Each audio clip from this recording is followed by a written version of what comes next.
Steady, are you ready? Are you ready? What's going on? Thinking to myself. Well, I was thinking to myself. Prepare for an explosive display.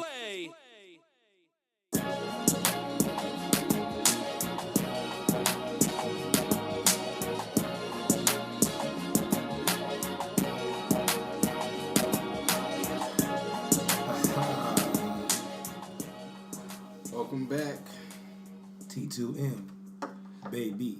Episode 15. Yeah, I guess so. Oh, damn, no, yeah, this is How about 14 part 2. Yeah, it is. Welcome. We got a special guest here today. Mr. Matt Mays. Matt moves Michigan. Matt Mays moves Michigan. What up, man? Matt, what's the deal? Not much. What's going on? Appreciate you being here. Yeah, no problem, dude. Kind of looking forward to it. Tell the people about yourself. I went to Central. I'm an alumni. I graduated with a degree in accounting, and I'm a real estate agent now. And Matt was my roommate freshman year at Central. The friend that I was talking about in episode 14 part There's one white friend. My one white friend here today. Live and direct. Right. But, I mean, before we started the podcast, we was talking about how crazy the U.S. is really from, like, a lot of different countries don't have the same setup we have. Like, what you was saying? Like, the states being different.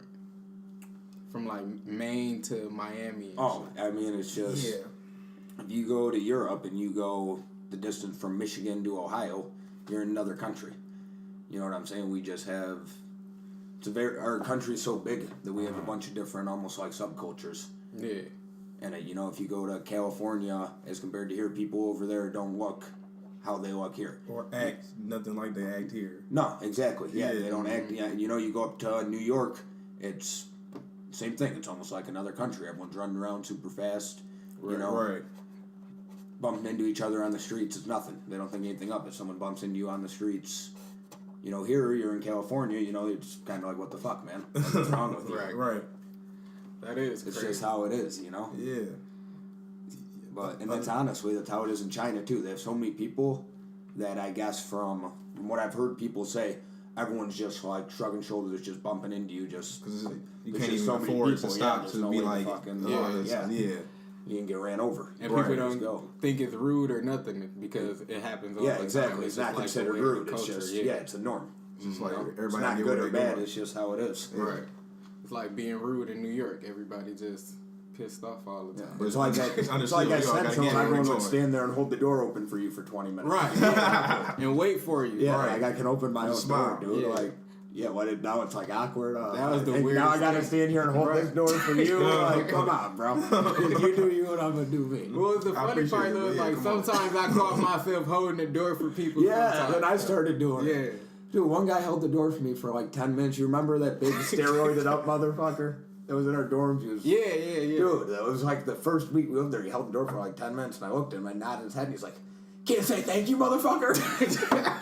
And I looked at him, I didn't know if he was joking or not, and I just kind of like laughed and walked away, and then I said thank you to him every time he held the door for me. From there on out. Because I still don't know if he was kidding or not,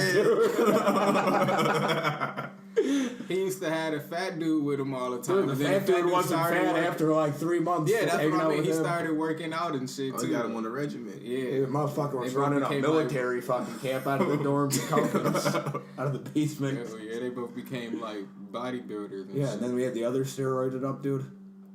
They had had a bunch steroid of- dorm. Yeah, goddamn. that's Yeah, what we we had were two doing. guys that were all roided up, and then the fat kid was probably on steroids too because he wasn't fat anymore. He was It's hanging out the with those steroid guys. student Yeah, group and yeah. shit.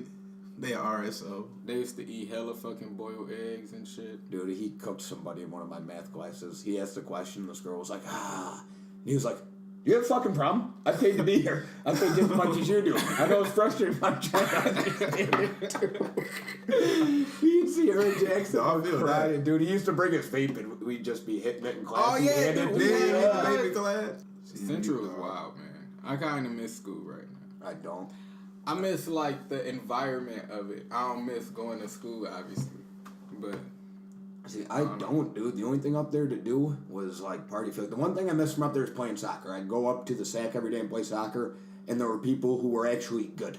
You know, that like I was like mid-table. I wasn't the best person there. I wasn't the worst. So like, I was always getting better. Like I got a lot better. That's where it's the most fun at. Probably. Playing up there. Yeah, you know, I come home, I play at Total, which is like just a step above a beer league, dude, and I get worse every game I play there because it's a bunch of bums. I like half-ass run, you know, I'm not like, right. you know, like You're not being challenged. And Right. yeah, exactly. Like I'm fucking around, dude. You know, and I mean, some of the people in there are over 30. You know, it's you know, it's just not. It's not the same thing. You know, in Central playing with good athletes. When I came back from Central, dude, I was fucking.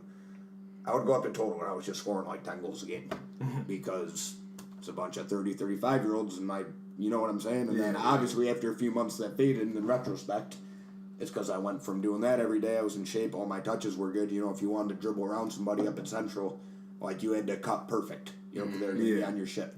Or up at Total Soccer, dude, I'm running down the field. I just kick the ball in front of them and I run by them. You know, they're Ass. yeah, you know what I'm saying? They're slow. They don't know how to like knock you off the ball. You just kick it and run by them, and they're just standing here still all flat. You know? Mm-hmm.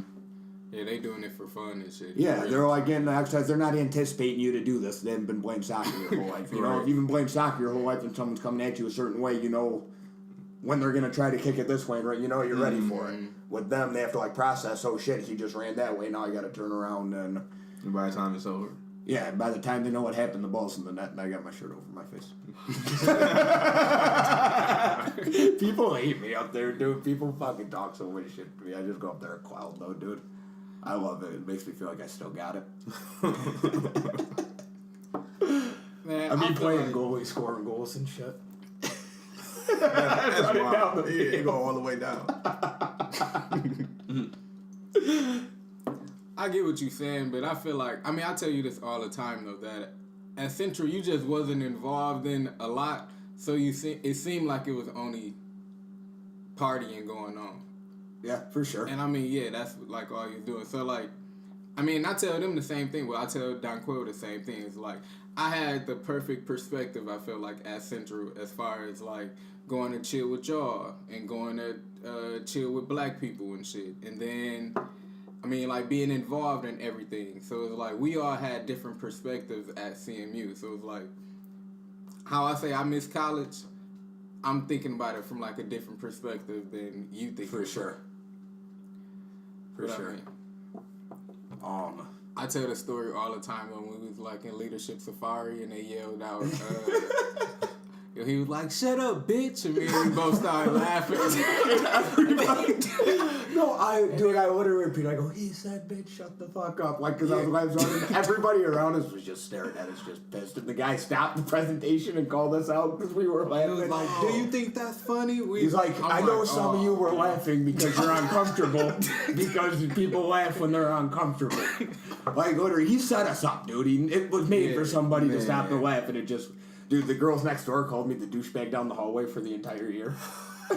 It was one of them like how to like I don't know what you call them, like them little I was just heard Yeah, it was like the little zebra shit presentations. thing. Yeah. Yeah.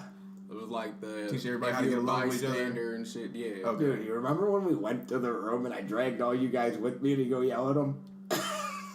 Wait, what?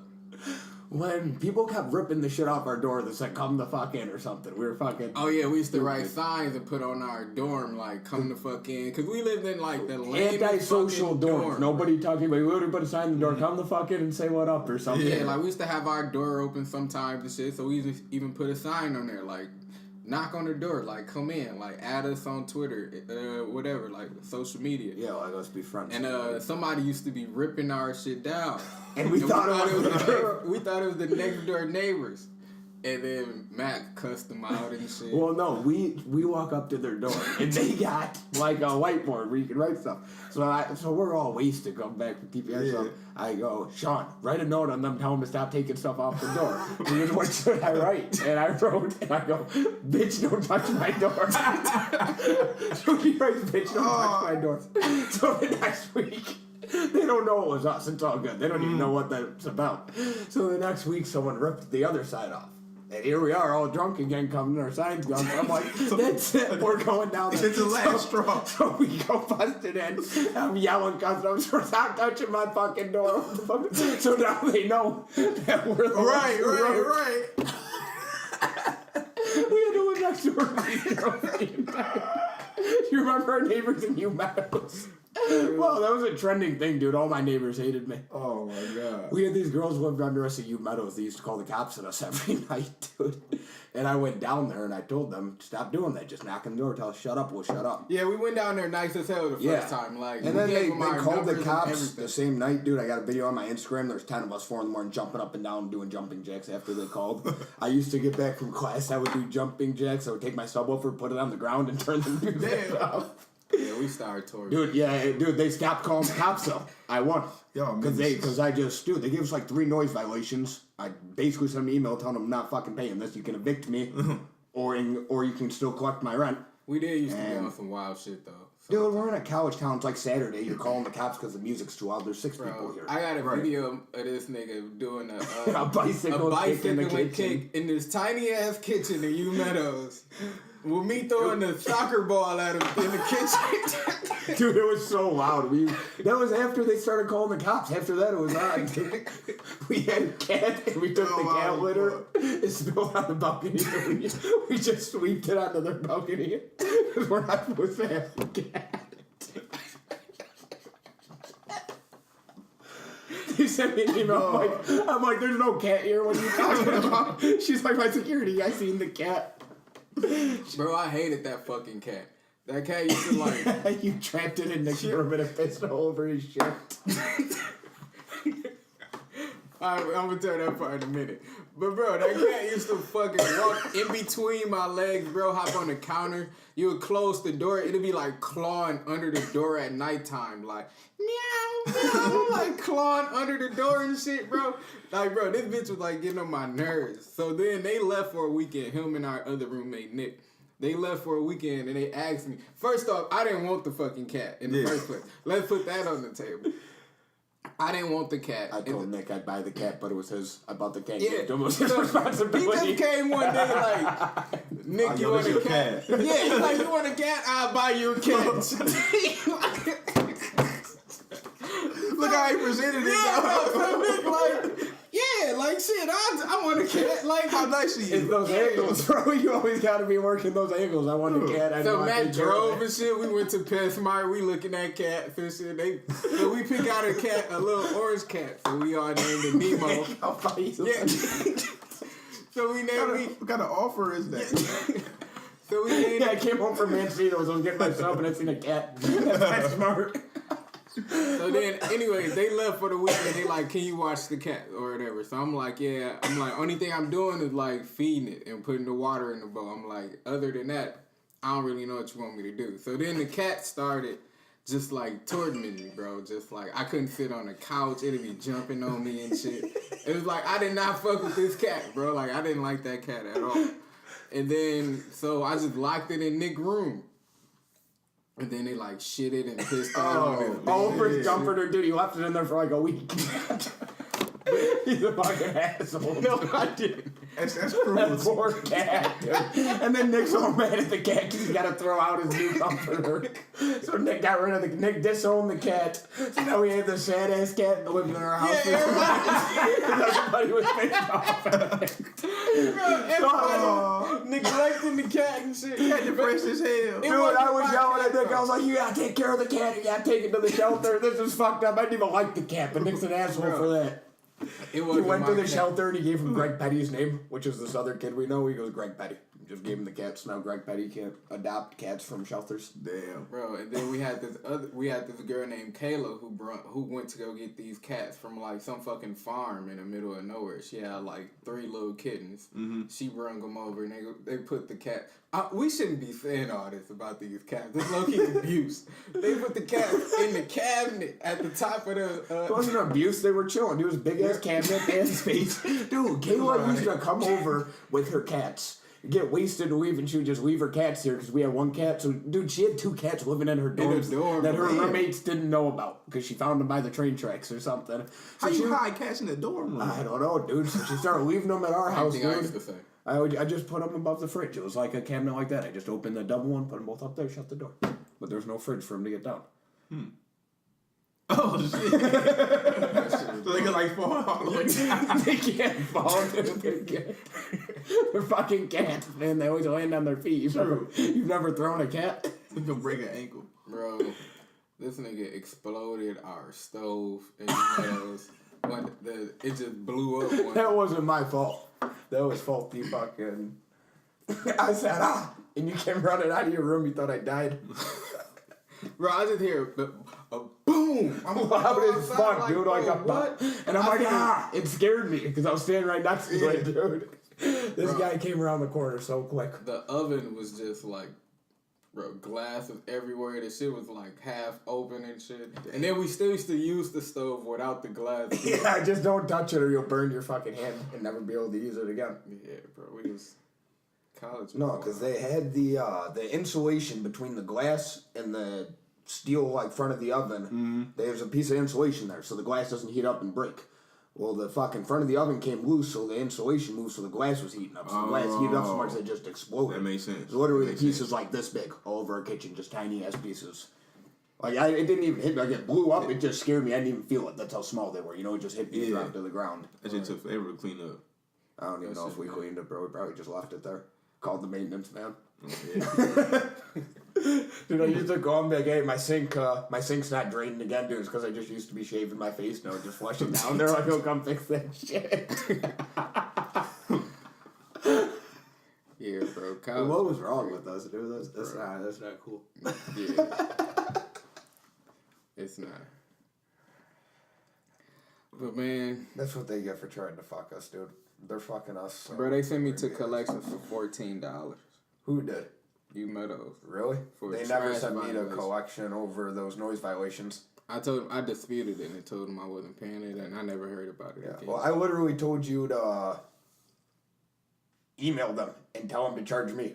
Because, do you remember that? Yeah. Because I literally had a theory. I did not think they could send me to a collection for a noise violation because there's no damages.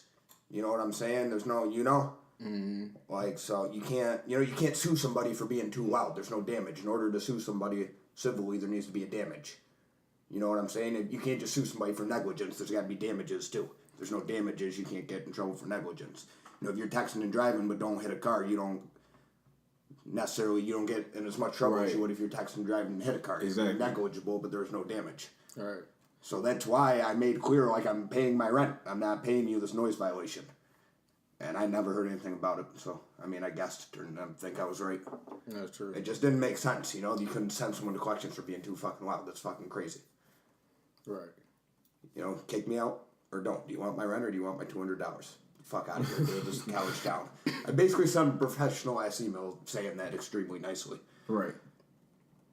That kind of tie into what I wanted to talk about. I mean, with them calling the police and shit. It's like, how did you grow up? Like, the way you grew up, like, what was your perspective on the police? Like, we talked about in the last podcast, like, my perspective was kind of just like, I mean, you call them whenever. Or, I mean, like, you have the perspective. Like, when we in the car and shit, how they were saying, like, oh, we had turned down the music or anything like that. Like, how did you grow up thinking about the police? I mean, I feel like you turn down the music when you're by a cop that's like... I feel like that's like a universal thing, It's just like something you do because you don't want to get pulled over. Your first... I've gotten a lot of tickets, so I've been pulled over a lot. And when I was a kid, when you get pulled over, you start shaking, you'd be all nervous. It's like adrenaline. It's like fight or flight, almost like you're scared. Mm-hmm. But after I've gotten pulled over 10 times, it kind of just... I got, like, used to it. It stopped being like that. Normally they come up, hey, officer, how's it going? License, registration. Just real respectful. Sometimes they give you a ticket, sometimes they don't. But, I mean,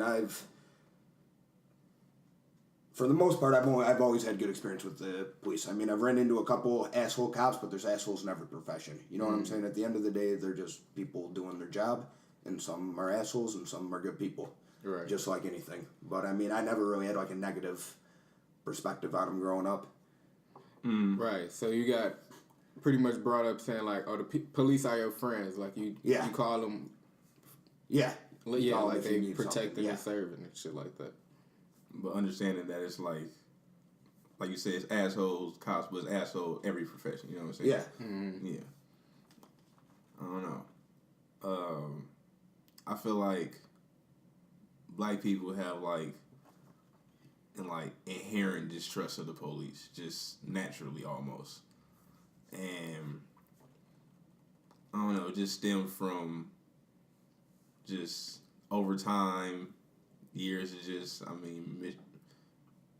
unfair treatment, bad run-ins, like especially from Jim Crow and all that, you know. Have you personally ever been mistreated by the police? I feel like I've been wrongly targeted and pulled over. Yeah, Because you're black. Yeah. See, I mean that definitely exists. Mm-hmm. You know, I mean, I watched when I was in California. I was telling my boy Isaac about this with my dude. It was fucked up because they had a black security guard on the beach, and he was searching people's backpacks. And I had a backpack dude, and he was only searching black people and Mexicans. I walked by him like 15 times. Yeah. You know, because I wanted to see if he'd search me, and I watched him. So I mean, that 100% exists, but I feel like it's more of an unconscious bias than a conscious one. You know what I'm saying? Tell me more. So I feel like, okay, so if you are a cop in Detroit, right? So obviously most of the people doing the crime in Detroit are black because mostly black people live there. You know what I'm saying? There's obviously going to be more people that are black doing. So when you're down there and you're used to arresting black people all day, they're doing crimes, you know, I feel like people like put themselves into teams and you get this mentality, you know, it's you versus them. So like now you see a black person, you're used to arresting them down the hood, now you see them driving their car, and you think, oh, what's he doing, what's he reaching for, because you have this unconscious bias that has been built up from doing your job, where you see, you know, black people that are committing crime. You know what I'm saying? Because that's his job to interface. He was a cop in Detroit, it's his job to interface with black people who are doing crime. Right. White people too, but there's more black people there. So I think that's just a result of doing that, and I'm not saying that's a good thing, but I just think that's what happens. You know what I'm saying?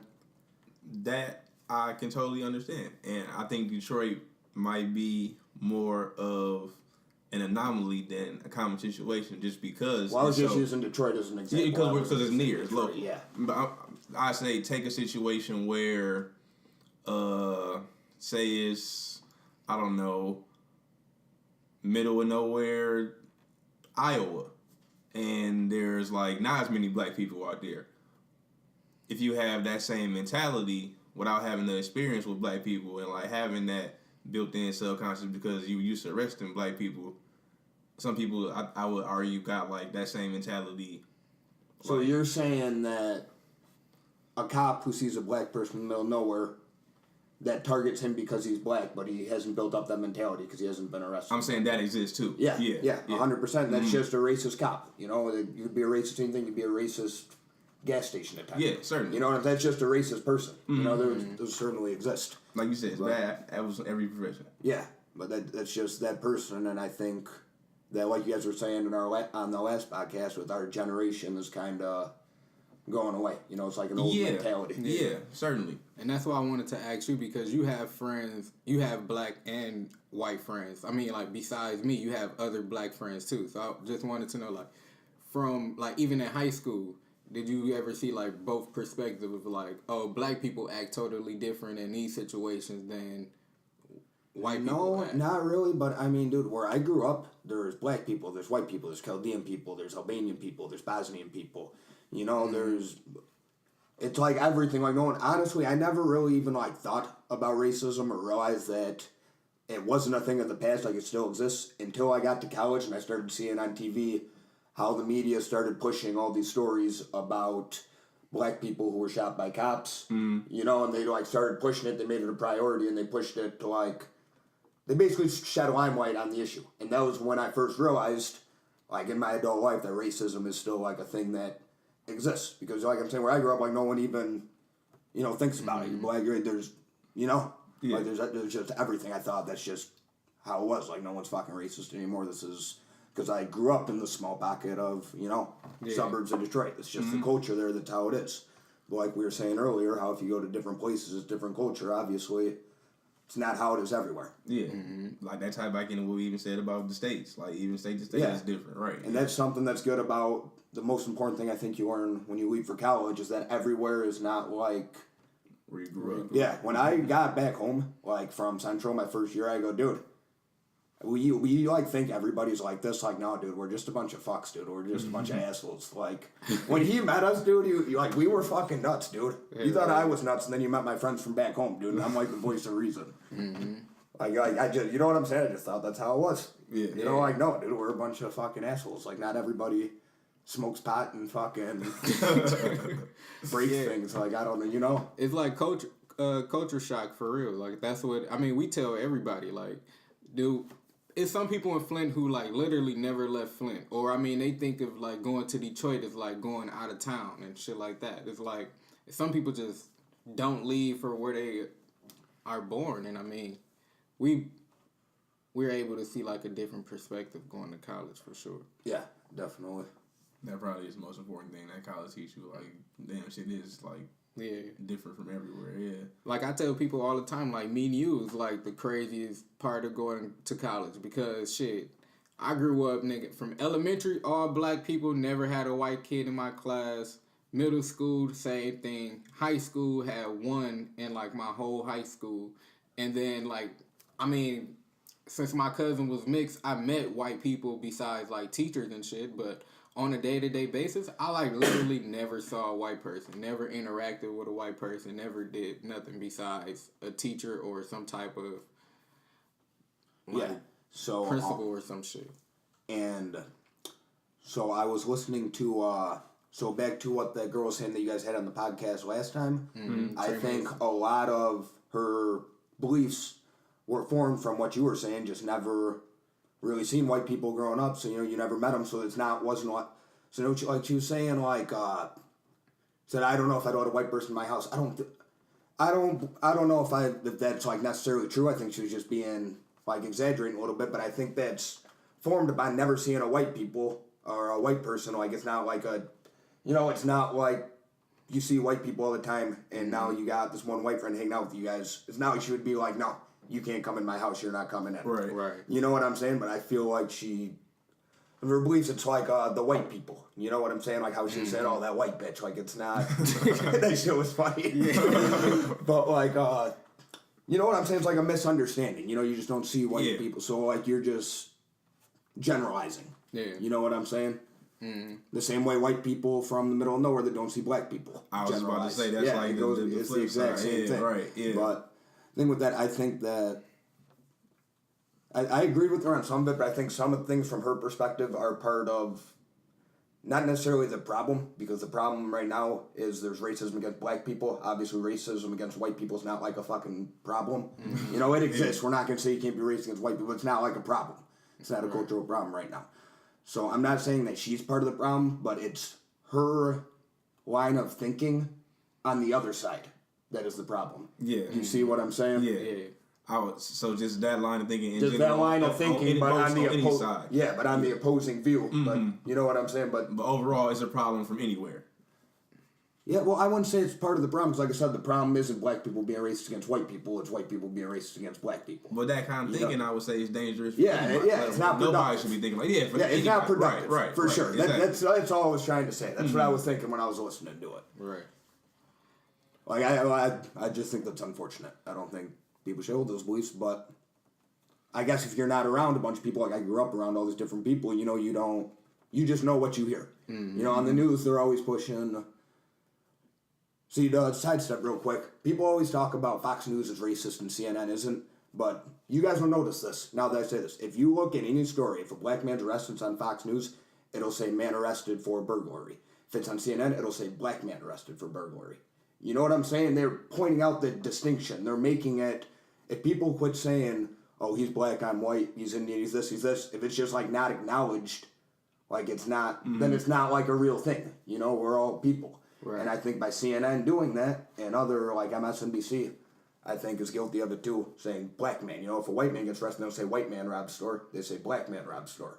And by making the distinction, I feel like that's part of the problem too. That's keeping racism alive. And that's why Like, that's why a lot of people don't like CNN, because they're very, and those other news organizations, that's like, 'cause they're very hypocritical. You know, like fake news, da-da-da. It's like a slang. It sounds dumb. You know, obviously most of the stuff they report's factual with their angle on it, but they're just very hypocritical in that area, in my opinion. And I don't think they actually care about racism and social problems. I think they just say that in order to get their viewers and push their agenda, because their actions are kind of hypocritical. You know what I'm saying? You're gonna be the party for or the news, not the party. They're not a party. They're a news channel. But you know that's just like one instance that like I notice all the time, how like the difference in the reporting. And I think the media just shouldn't report like that at all. You know, if there's a suspect out and you say, you know, black man, white man, you're describing them, that's fine. But if you're just telling a story, why do you have to be like black man robbed store? Right. You know, why isn't a man robbed store? You know, and that's like one of those subconscious biases thing. With CNN, I don't think it is. I think they know exactly what they're doing. Yeah, they're creating division. And a lot of that. Not to get Fox News is the total pass here too, though. No, I was just using that for an example. I got you, yeah. But that's like one of the main, that is different. They don't really distinguish. You know what I'm saying, when you're watching it. You know, they don't say black man, white man, Right.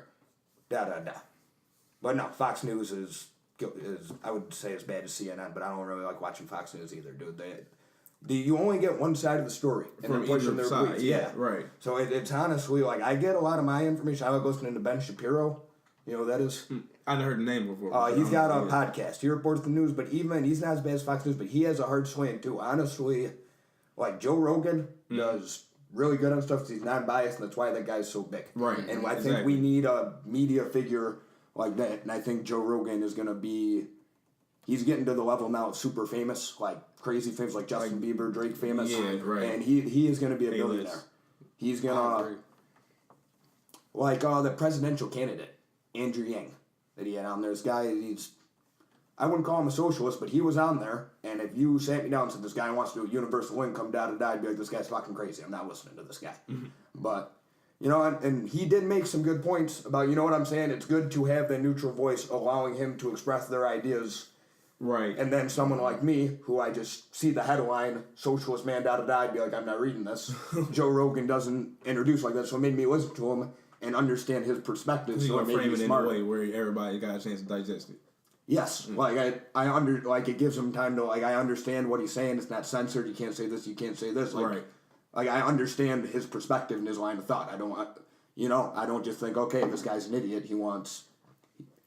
You know, he thinks we're all going to get taxed 80% and we're going to give everybody a universal income.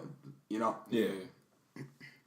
I love Joe Rogan podcast. I listen to that probably the most. Yeah, well, what he was saying, so he wanted to give everybody $1,200 a month as universal income. And Joe said, how are you going to pay for it? And this guy answered the question. And that's why I listened to the whole thing. Because normally when you hear that, these people are going to tax the rich. Like, that's not how you're going to pay for it. You need to show me numbers.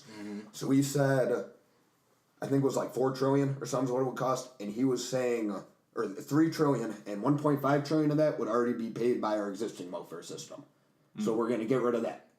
And then the other $1.5 trillion, he was talking about, because now all these people have more money, that money's going to go back into the economy, and it's going to create more jobs, obviously, because when people are spending more money, the GDP grows up, da-da-da-da-da. And he presented some forecasts and some numbers, you know, maybe that other $1.5 trillion, you are going to get that back, maybe you're not. You know, I don't know the exact numbers, but he had like a plan. You know what I'm saying? It could work. You know, he like said this, I'm like, okay, this could work. So now everybody gets $1,200 a month. And, you know, if you're getting less than that, all that welfare is cut off. And if you're getting more, so say you're getting $1,500 a month, so you get that $1,200, then you get your additional $300. Okay. You know what I'm saying? You would still get that. That's what he was saying. But if you're under that, but then at that point, it's not necessarily welfare because everyone's getting it. You're an American citizen. This is your dividend. Yeah. You know, because he was talking about we run our country like a business, and every other way, you know, we're just not paying dividends to our stockholders. And I am not a socialist. I gotta come out to that. I am very conservative. I'm just. It's okay to entertain a thought. I'm just saying though. This guy, he made a lot of sense talking about this. This is the first person I've ever heard kind of make sense. Because he was going on talking about automation of the workforce, how it's going to be a problem, which is true. I disagree with because so everybody thought the computer was going to put the printing press out of business, right? The internet was going to put the news stations out of business. So it did. And the cars put the horse and buggies out of business. But look how many jobs that nobody could even have imagined at the time were created by the internet. True. The car, you're building the wheels. You need the engineers to create it. You need someone to design your webpage. You need antivirus. You got video games. You got internet companies, the biggest companies in the world, So everyone's always been worried about that. And there's always more jobs that spawn every single time. It's like a cycle. I feel like this has happened every generation. So unless we are the exception where everything really gets automated, then this has just been going on forever, and there's going to be a bunch of new jobs that no one has even thought of yet, like a Twitch streamer that makes $9 million. The pace that we getting new technology out now I don't know. The pace is crazy. It might be too fast for us. Well, I think that it won't be like the jobs, like you just said, like a Twitch streamer that make $9 million. I think everything is about to be like a personal brand. Like shit. Yeah, and it's like I make my money or my income off of whatever that I'm doing and like my branding behind that. So like everybody got like an Instagram boutique or everybody sells shit on Amazon. But everyone's not an entrepreneur. You know what I'm saying? That's a problem for people. I could do that. You could do that. But you know what I'm saying? Not everybody's like that. But with that's true. But I just feel like with the automation shit, I mean, if jobs can't come around, it's like people make money playing games and shit. It's just a lot more jobs opening up where you don't have to actually get a job. I guess more streams of income is opening up where you don't have to actually get a job. Like you don't have to be an entrepreneur. You can make money doing something else, but it's just online and you're doing it for yourself and you're not really working for a specific you're self-employed. Yeah. That's true. Yeah, everybody's going to be self-employed. So here's what. So say they're going to have robots coming in and flipping the burgers, right? Mm-hmm. Right. So now they need people to make those robots and service them. Not a minimum wage job. So the real problem with automation isn't that there's not going to be enough jobs. It's that you are going to have to be educated in order to do a job because you're not going to be able to flip burgers. You got to work on the fucking robot that's flipping the burgers. I can see that. So the question is then, what do we do as a society to make sure everyone is educated and can perform? You know what I'm saying? And as crazy as it sounds, I mean, I'm sure they had the same problem when they figured out reading. And everyone, because, back in the day, you had to have, like, money to learn to read. This is crazy. We're never going to get a whole society that knows how to read and write. And, I mean, honestly, I can't think of a job you can do if you don't know how to fucking read and write. You got a cell phone you're looking at with letters and numbers. Yeah, true. You know what I mean? So I think that's going to be... So I think the real issue there is education. You know what I'm saying? And availability of it. It's just a disproportionate thing. Yeah, the education system's fucked, dude. Here's the reason education is so high is because the government tells the fucking banks, or the government tells the college, we'll pay whatever you want for these loans, and if they bankrupt, they still have to pay you. So, or that's what the government tells us. So the universities charge whatever they want. They get the cash up front from the government, and then they just got us in debt with the loans for the rest of our lives. The whole thing is broken. If the government wasn't fronting them whatever amount that they wanted, then they wouldn't raise the tuition. You know what I'm saying? If the government wasn't going to spew out $100,000 to give each kid to go to college, they wouldn't be able to charge that because they wouldn't be in business. Yeah, bro. Student loans the next bubble for sure. Like, see, that's what Taylor's been saying too. I don't see how. Because there's not like a tangible product. Because everybody who's graduating don't make enough money. Like we all can't. I won't say we all, but a lot of people can't find jobs to pay those loans back. So everybody defaulting on those loans. You can't default them. What you mean? Your loans, if you can't get rid of your student loans, you have to pay that. You can't default on them. You can't declare bankruptcy. You have those. You're with those forever. Yeah, well, I mean, like you just said. So you're saying they're not paying them and their interest rates going up. It's always going to be sitting on your credit report or whatever. Like it's not going anywhere. Like you just said, you can't do bankruptcy on it. Or yeah, you got to pay. So yeah, it's almost guaranteed money, but they not getting the payments for it. Well, the problem with that is not that tuition should be as high as it is, because it shouldn't. But you also have to look at everyone I know that went to school, college, or business, all has a decent job, all making decent money. I'm sure they're making their own payments. It's these other majors, like people say you go into English or you're going to be a teacher. Teachers should get paid more, but the reality is they don't. You know what I'm saying? So you gotta make a smart investment. You know, it's both sides. That person has to make a smart. If you're gonna spend 40 grand or 60 grand or 100 grand on school, you gotta make sure it makes sense with what you're gonna be getting paid. You know, you might want to do this for the rest of your life, but that's not the world you live in. You know, you gotta do something you don't want to do. I definitely agree with that. That's life, dude. Life's hard. You gotta do shit you don't gotta do, and you know what I'm saying? Mm-hmm. And to me, if you work your ass off, you'll make it. But with that being said, it's definitely a problem that they're just giving a whole generation basically 80 grand in debt from the start off. And that might hurt the economy because people don't buy houses, for example, or they have less money to spend.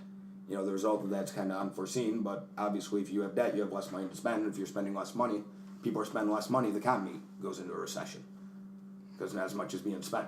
Right. You know? So, I mean, I guess I just answered my own question on the I bubble. was I about to guess say, we that both makes sense. agreeing on the same thing. It's just a agreeing. different perspective on it. Yeah, well, I don't think about the bubble economy like that. is- When I hear bubble, I think the housing prices fell from 150 grand to 40 grand. You know, like that's what I think of as a bubble. It's not like an asset that you're losing money on. Yeah, I think of it as like the economy is going down, or it won't be like prosperous for a while because everybody has so much debt, Yeah. and like you said, nobody's buying homes, and the mentality. People are buying right now. A lot of people are buying. I'm just saying But it could. I'm just saying that is a thing that could happen. It's But not the happening mentality right of now. most young people right now is like, oh, I'm not going to buy a house because I'm not going to be sitting somewhere for 30 years. That's a bad investment. Like, I'd rather just rent and shit. And I feel like that's a bad mindset to be in because you don't always have to get in a 30-year mortgage. Like, it's ways around that. And it's just better to own something. That if you're paying $1,500 a month to rent a place, that's like, Yeah, you I can mean, the sell it math and is get wrong, some but of it's your like money back. almost 18,000 or something a year that you could be The math is right. paying on.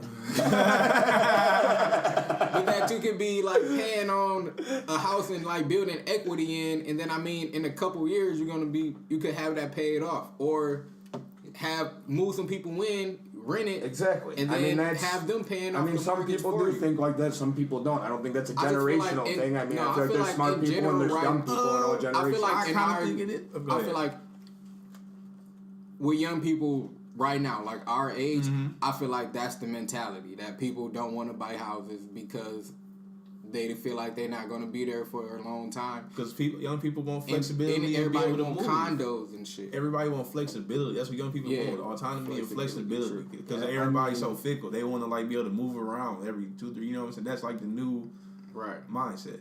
But that ain't I don't doing know. shit. See, but I getting a don't- house is not. making foreign people. See, I don't really see that, dude. I mean, everybody I know that is renting isn't renting because most of them, not all of them. I'm sure some. I do know some that could buy a house, but a lot of them aren't renting because they want to. They're renting because their credit's not where it needs to be yet.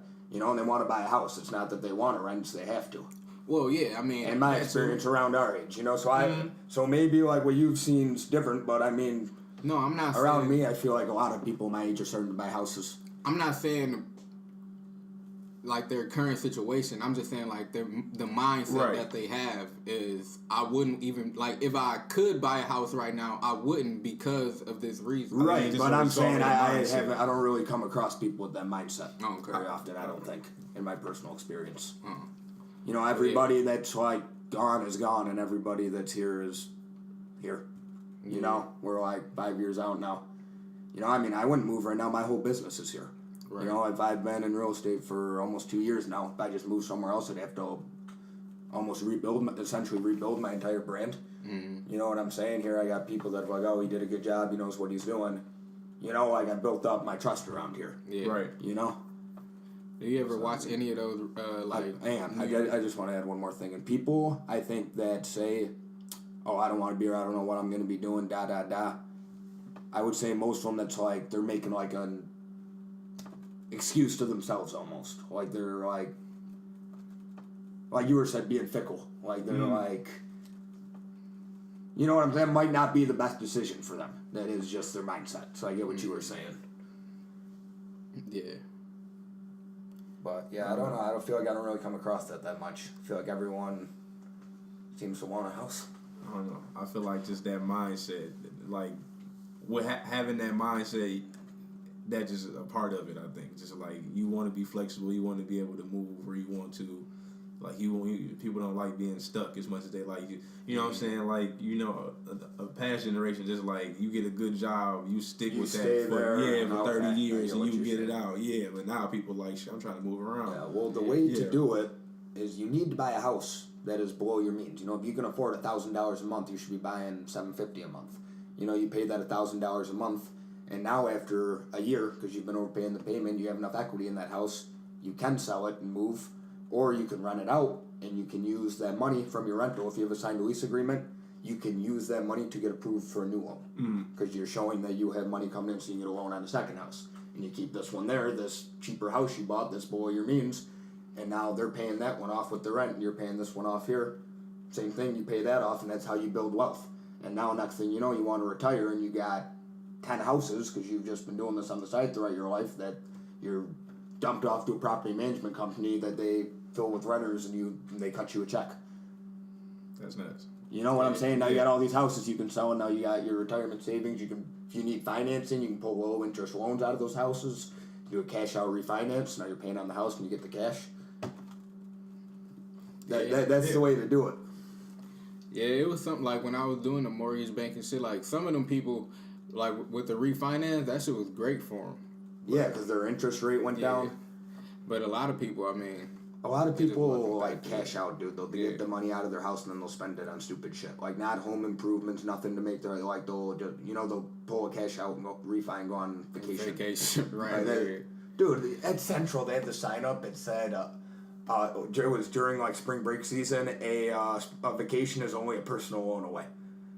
It was a sign on this. Wow. I remember saying. Yeah, it was like they're trying to wreck people's lives over a spring break. Like, it's fucked up. That's what we was talking about in the last podcast. Like, credit is the worst and best thing that ever happened to America.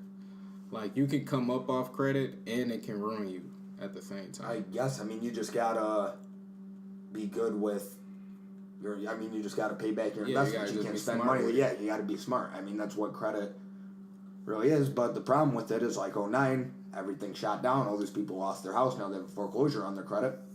And that's, not really their fault. The economy just stopped. Everyone lost their jobs. No one could really pay it. Yeah. Right. Now those people had a foreclosure on there. And that's the other side of it. That's the problem. Dude, that was like the Wild Wild West, man. I wish I was back. I wish I was old enough to have a job in mortgage banking back then. To understand I wish I was old enough to really understand what was going on, how bad it was. Dude, you know what I'm saying? I was like a kid. Like I would be in it, bro. You didn't have to take a test or nothing. All you had to do was go down to the court, pay $30 to get like a certificate or whatever, and then you could be selling mortgages, and you could do the mortgages with like no paperwork or nothing. I forgot the name of them. I would hate to do low credit, everything. Dude, you could make millions. Yeah, I just don't know how you do it without a computer. I guess like you just said, there's no fucking paperwork, dude.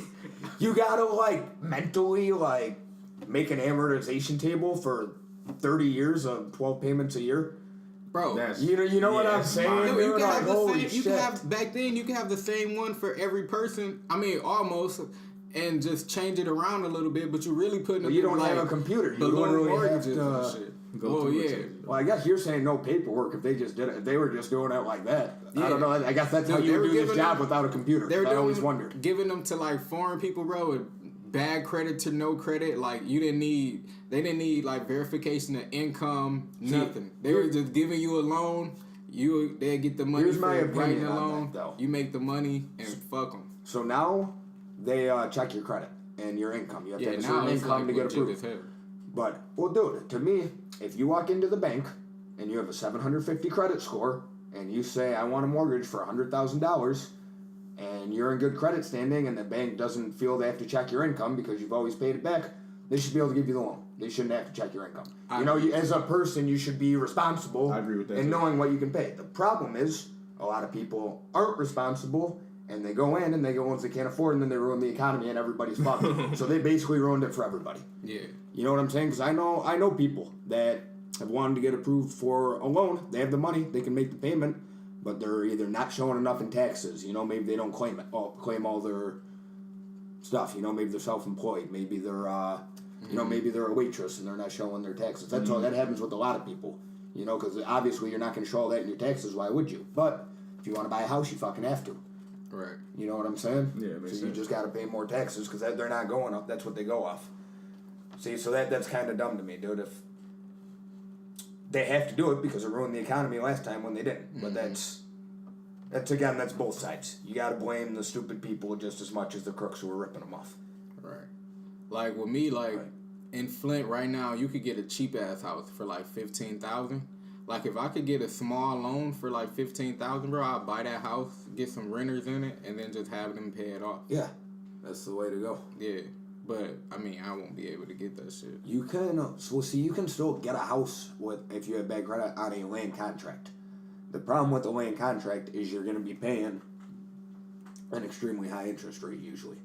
Because it's like seller financing. They can kind of charge you whatever they want. And you can negotiate, but it's going to be a lot higher than what you're paying. Also with the land contract, so you'll say, you give them $10,000 up front or whatever it is. You know, sometimes it's $1,000, say $10,000, the house worth $50,000, and then you make X amount. You make a payment every month, and then say the second year you put another $2,000 down, and then you keep making payment every month, and it's those balloon payments where you gotta, you pay those big amounts.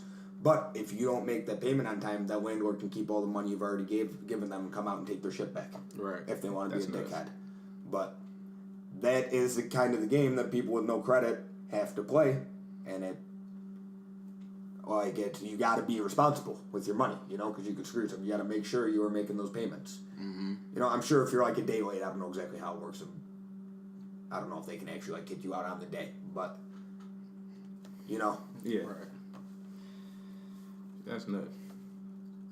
We'll foreclose upon you on the day. They can't kick you out. There's 10 laws. You had said something earlier that I didn't want to lose. You had said, if you get on your shit, work hard enough, you'll make it. That brought up a point I had wanted to talk about. And not saying that this is it, but they call it the pull yourself by the bootstraps kind of mentality. Yeah. I think it's a super flawed thing because if you really think about it, that only works if everybody is on the same playing field. You know what I mean? Sometimes you got stuff that's against you, or the system set up that make it harder for if you're a woman it might be harder, or if you're an immigrant it might be harder, or if you're a different race or you're a minority it might be harder. It might be harder but not impossible. It's not impossible right? at all. Yeah, okay. certainly not impossible, but it's just I guess I go to the conversation privilege a little bit. Everything is set up, not everything, but the easiest path with least resistance would be to be a white, affluent male, right? Yeah. Sure, but I would make you want to talk. Obviously, it's going to be harder for a white man than a black woman to, go in and get a job. You know what I'm saying? Obviously, they're probably going to look at him first. It's just unfortunately how our culture is. Mm-hmm. But if all these people want to talk about privilege, I would say you're privileged to be an American. You know what I'm saying? I mean, people are bitching because they live in a shitty house and shitty car, You have a shitty house and shitty car. If you make over $30,000 a year, you're making more money than 99% of the world. You know what I'm saying? That's what people don't realize. The world, just recently, I feel in America, has it become this period where people just aren't in the real world. Their lives are so good, they're so easy, they don't even realize what's going on. Most of human history, they would wake up and do what they had to do so they could survive until the next day. Mm-hmm. And that's still how a lot of the world is. So all these people that are saying, not that you guys are saying this, people are America's fascist, it's oppressive, yada, yada, yada. They live in the best place in the world. These other countries, they don't even have a house. They don't have a car. They got 10 of them living in the same house because they can't afford it. They make $20 a day. You know what I'm saying? Yeah. They're still better off than 99% of people, dude. And it's kind of, I would say these people that are saying it's oppressive, da-da-da.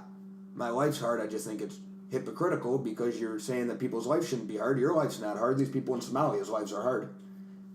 You know what I'm saying? Yeah. From that point, but I'm not saying there's not some cultural problems. Mm-hmm. But when people go to the extreme and they're saying we're fascist, we're oppressive, America's shitty, we're not great, when was it ever great, da. Like, it's just, you know, it blows my mind, like, how can, like, it's just something that blatantly has no idea of the way, of what's going on in the world. Because people, like, half the world doesn't have electricity, for fuck's sake.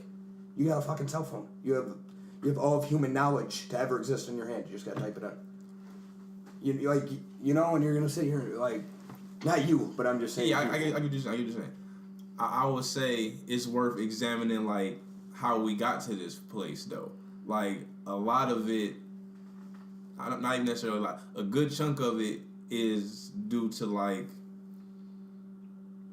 work on the back of people who, like, didn't get rewarded for that work. You know what I'm saying? Like, sure. I mean, people in Thailand are making shoestrings for Nike so we can have shoes here. Yeah. I mean, yeah. The outsourcing the work, that, then whether it be, like slavery, like free labor, like building up systems, building up infrastructure, whether it be like wage gap between men and women, like all that contributes to getting it to where it is, and that's why, like, you can argue that it was great for some people and not as great for others. I think because it was built a certain way, and through like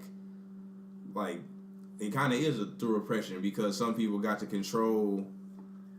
You know what I'm saying? So because of slavery, there is income gap or money gap between white and black people, because white people had more generations, I think, to build up wealth, whereas black people have not, because they were not allowed to build up wealth. And didn't have the same rights and for the same opportunity. Right. Exactly. Yeah. So yes, there's less family wealth in it, because white people have had longer to build up that wealth. Yeah. Along with some of them have made it on the backs of blacks from slaves and whatnot. Yeah. And that's why I think kill to pull the bootstrap. That's what I think. That's I reckon you just may kill the whole pull yourself up by the bootstrap mentality, because it wasn't the same. Well, I'm not saying. I think, in my opinion. Yeah. Well, I think you can still make it though. If there's, you know, if your family has no money, you're born into nothing, you know, you can still make it if you work hard. You know what I'm saying? I guess you gotta be blessed with genetics. I guess you gotta be kind of smart. You know, you can't be like a stupid person and make it. I guess you gotta be smart. But I mean, you can't really. I don't know how you could really. You can't, like, it's, the world's never gonna be fair. There's gonna be smart and dumb people. You know, the smart people are absolutely gonna outperform people who aren't as intelligent as them. You know what I'm saying? You can't, like. True.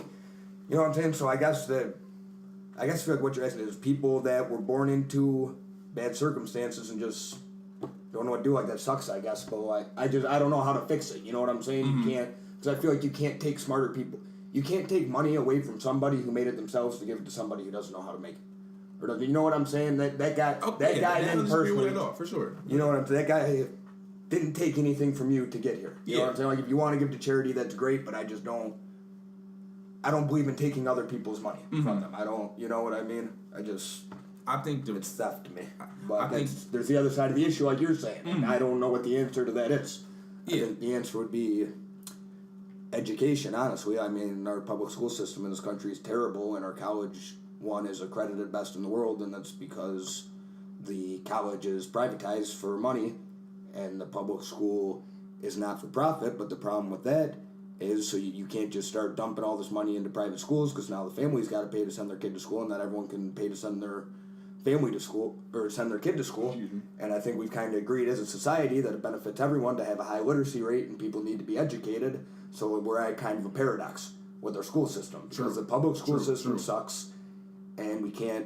If we privatize it, it would be good, but it would exclude people that can't afford it. So you know that doesn't work either. Yeah. So I think we're at a paradox right here, where it's with the school system that's kind of fucked, and everyone was real upset with Betsy DeVos or whatever her name is. I don't know that much about her, but how she was pushed for charter school. But that was her line of thought. But the flaw in that is you need to keep everybody educated, smart. Everyone has to have an opportunity to pull themselves up. Right.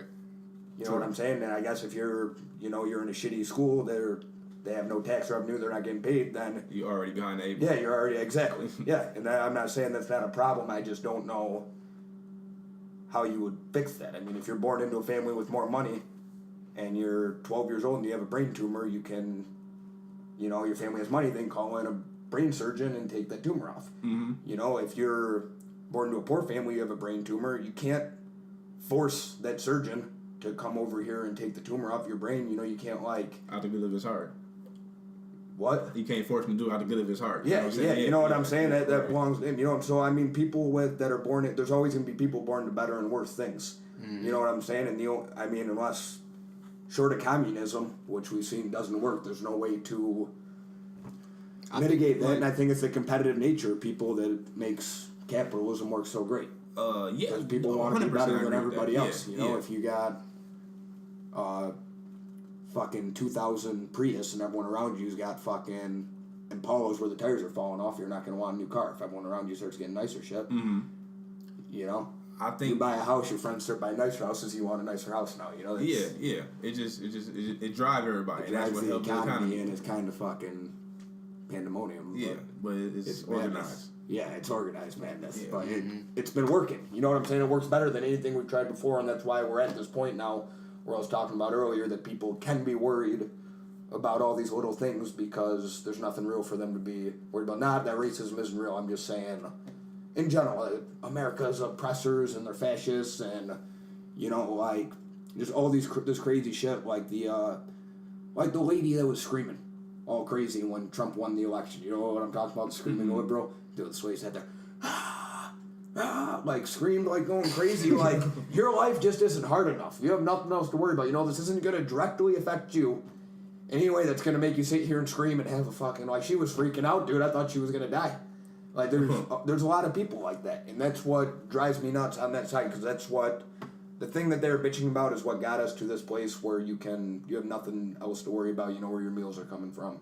So you can be upset about this with a lot of it. You know what I mean? Yeah, Lil Duval said that, and I kind of agreed that in America, we do have the privilege of racism being our biggest problem. Really. Yes. Well, that's why all this lesbian, gay, and transgender shit, that's why it's all pushed to the forefront now, because we are privileged enough that we have worked out all the other bigger problems, that this is where we're at now.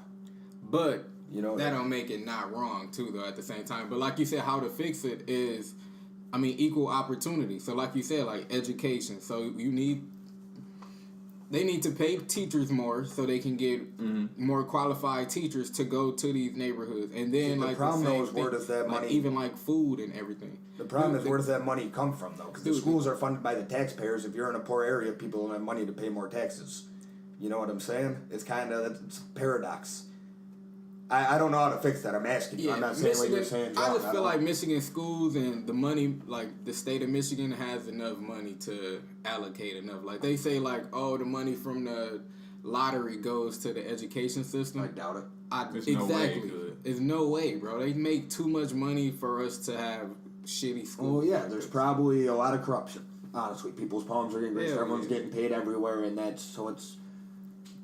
And that's really the problem across the board. Yeah, but I don't know how you can prevent that. You know, someone... You know what I mean? I just don't know how you could... You know? Like, I don't know. One system Money like, talks, dude. You feeds corrupt into people. another. You legalize Yeah, drugs. there's always going to be someone that you can you corrupt. use dude. that money to do Yeah, Mexico, the only reason the whole war on drugs is going on right now is because everyone's getting paid by the cartel. it. Yeah. You know what I'm saying? You're telling me we can't, like, your military can't take out the cartel? Dude, this is Mexico, not Somalia. They're not like that. You know what I'm saying, Yeah, it's dude? very Like, centralized. come on. Shit, American Got, like, an Air train- Force and shit, dude. Like, drop some bombs. Bro, American Train, like one of the biggest The cartels. Zetas. Yeah, the Yeah, I Zetas. was listening to that the other day on Joe Rogan, I think. Yeah, I watched the documentary of that shit a couple years ago, and that shit is wild, bro. Like, they literally trained them, they went over there, and then they turned on everybody. And then they started, like, killing the other, like, illegal cartel. I mean, I guess they're illegal, too, but they started killing the cartels and shit. And they all had, like, military weapons and everything. Yeah, no, That shit now they're like a nuts. huge one. Yeah. They're one of the biggest ones. That shit's kind of crazy. Would you meet Trump Fuck if you had the yeah. opportunity? Fuck yeah, dude. Are you fucking kidding me? Dude, you follow him on Twitter? Yeah. Yeah, bro. He, I'm not really on Twitter that much though anymore. I'll go on there, I'll tweet something, but I'm not really reading it. But dude, what do you say now? his Twitter is just fucking hilarious, bro. He talk It all is, these, bro. all he talks about is like how he's being harassed. This is unfair treatment. Like And then he talks about Fox too, like I guess like some show about to drop or some episode or something. So he was saying like, oh, how Fox put it on. But it's so funny that he uploads videos, right? But they're not from like a news station or anything. It's like he just had somebody record him talking, and he's like updating us on what's going on and like with the government, bro. Like I just feel like That's pretty transparent, though, dude. How can you not like that? Maybe Trump's a jackass with it, but I feel like it could be a good thing for another president. You know what I'm saying? Who's not exactly a fucking what fool. I was about to say. Talking Like, about my I feel button's like bigger than yours. other presidents in the future is gonna have to like kind of do the same thing. Like I feel like it's over for like the traditional politician route. That people gonna feel like, okay, since he did it like this, you can at least open up a little bit more. I just think it's funny how he posting those videos like straight from his phone, updating those songs. They ain't even no watermark on Going there. live. like, What if you went live, dude? Bro, Yo, IG live. Something that. that dude is hilarious, bro. I think that's good though because whatever news station is going to slant whatever the president says and whatever direction of the agenda they're trying to push. So something like that gives him the opportunity to talk directly to the people without the media being the middleman. I feel like that's You know what his I'm way of saying? thinking too. Yeah. I wish he was saying better things, but yeah, I feel it. Yeah, bro. That dude is hilarious though. Like I be liking his tweets and shit, yo, just to like I don't know, I always go through my light tweets just like laughing and shit when I'm bored. And bro, he got some of the funniest ones. Did you see what he wrote about building the human wall like for the caravan and shit? No. He was like I don't know. I heard that it's not even a wall. That he got approved to build like fence or some shit. I don't You know. don't know? I haven't been following, dude. It's bad for my health. I don't keep up with all of it anymore. Yeah, bro, that's I can't. good. Yeah, like I only during know like 'cause I'm on election Twitter. season, I was real big into it. I can't keep up anymore. It's bad for you. Because then you see these people on Facebook and they say something that riles you up because you're just listening to this other guy. Then you start arguing. It's just not good for you, dude. Yeah, I don't really even like follow it like I used to. It's bad for my fucking health. For real. Yeah, I know you used to be into it, bro. That's used to be fun. Yeah, you used to My be New one Year's of the people resolution on was I'm not Facebook. arguing with these stupid fucking assholes on Facebook. Yeah, bro, I was about to say, you used to be one of the main people on my Facebook talking about Trump and shit. And like, well, the Did I? I feel like I was never on Facebook really talking about Trump and shit that much. I would Bro, You post just something don't got a once lot in of a while. people talking about Trump. I guess, yeah. Yeah. So whenever I get on Facebook, it was just like, you the only one, probably. But bro, yeah. I guess that's the only thing I used hilarious. Facebook for a while was talk about Trump, but it was only like once every month or two. Like when if I came across something like I really wanted to say. Yeah. But yeah, Facebook, yeah, it's not a good place for it. Because everyone just feels like they're being attacked and everyone starts arguing. Right. I always said I would meet him too, for the record, just because I need to know that somebody is like presenting these ideas to him. Maybe somebody isn't, and I need like a real meeting though. I don't need no pictures. Like you got to sit down and be able to talk to me for like half an You hour. take a picture with me and put it on my Twitter and I call it a day, dude. I need to be able to talk to this piece of shit. I got another question though. I got these questions I just want to have to because what we talked about in the last podcast of just like asking people like the questions that people want to know to get to know like culture or the white perspective or whatever. So like, what's your perspective on the N word or nigga? I don't know. I don't know why I wrote N word on here. What do you mean? What's But my just like- perspective? Yeah, it's like I don't know, a like- frame that. I feel like black people grow up with like nobody really, at least, okay, I'm not going to generalize this. At least I grew up where nobody really told me like nigga was bad or, I mean, not that, where nigga came from actually until probably you were like older? fourth or fifth grade. Yeah, like it's when I just started something playing that's, like like, flag said. football, a coach was like, don't say that and shit. And I'm like, what, nigga? Like, bro, I say this all the time. But it's like, being white, like, when, like, the first time you heard the word, like, was it in music or something? Or, like, did somebody tell you, like, oh, this is a bad word to say, or, like, this word mean that? Or, like, just how did it, I mean, honestly, what is it was like, there even- yeah, was there a like, on conversation, the other like- side of the word and shit, if that makes sense.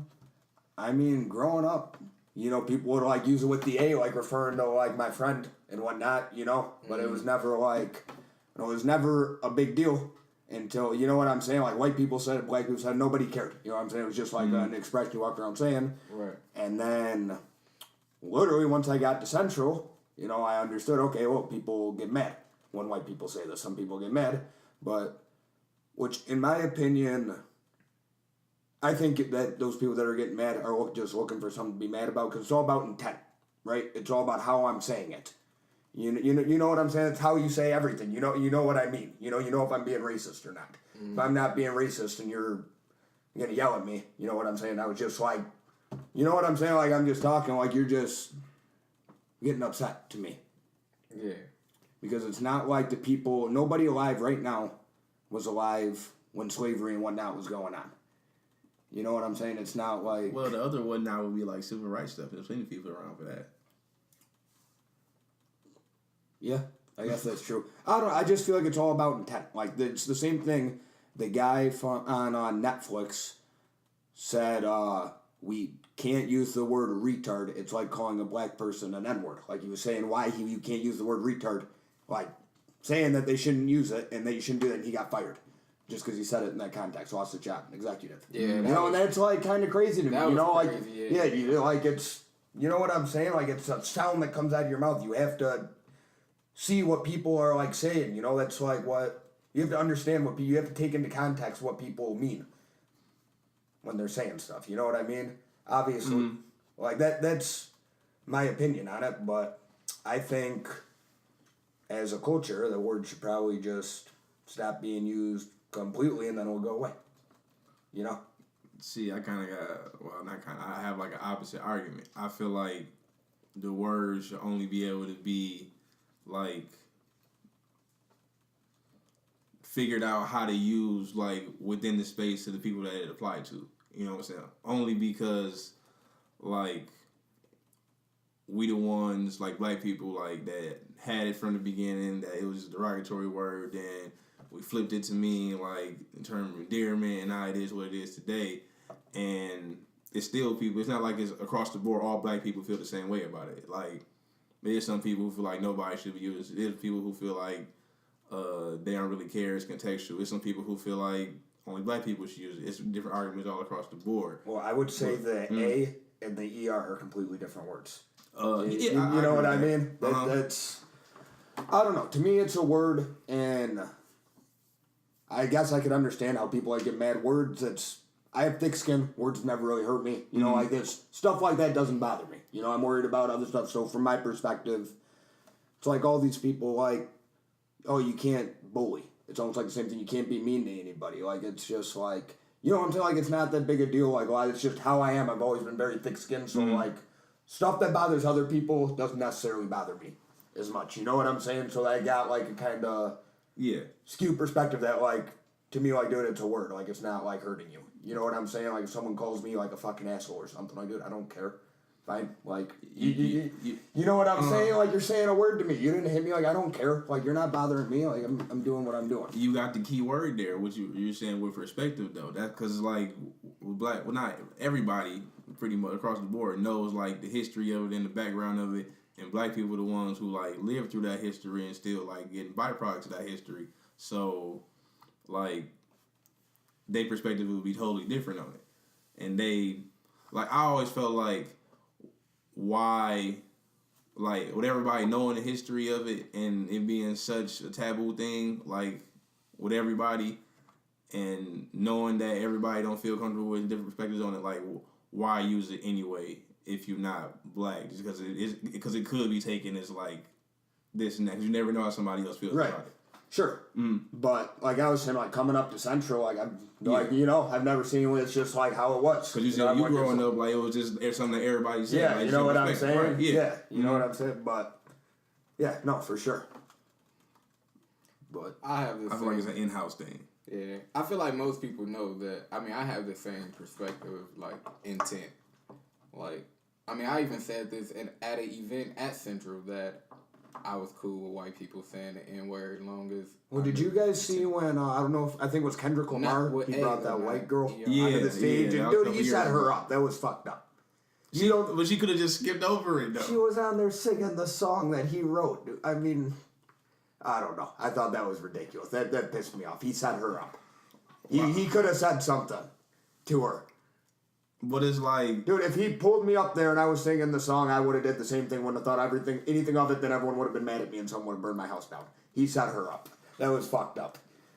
Because she wasn't trying to be offensive. You know what I'm saying? She was singing the song. She didn't do anything. But it's the word is still the word, though. I think it might be something that can be separate from context, just because there's no like it's so ambiguous across the board that context almost can be like not even applied to it, because nobody can define how they really feel about it. You know what I mean? It's no like universal thought about it.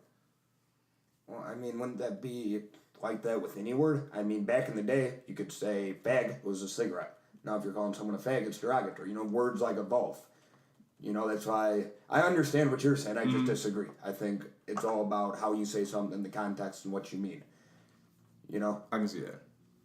It's just where like, you're coming from, at yeah, least. it's just like if I walk in and I see Sean, I'm like, oh, you fucking asshole, and I start laughing, or if I'm like, you fucking asshole, you know, like it's two completely different things.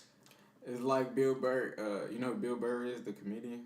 No. Oh, well, he's a comedian, and he said that like black and white people just say stuff completely different. He was like, you could be talking to a white person, and they were like, yeah, then this fucking Asian walked in, and he said that you can be talking to a black person and be like, yeah, then this Asian motherfucker walked in. And he was like, he was like, if we could just switch those two words, we'd be good. He was like, it just sounds better. I mean, sound worse saying this fucking Asian instead of this Asian motherfucker. I like this fucking Asian, bro. It's more emphasis.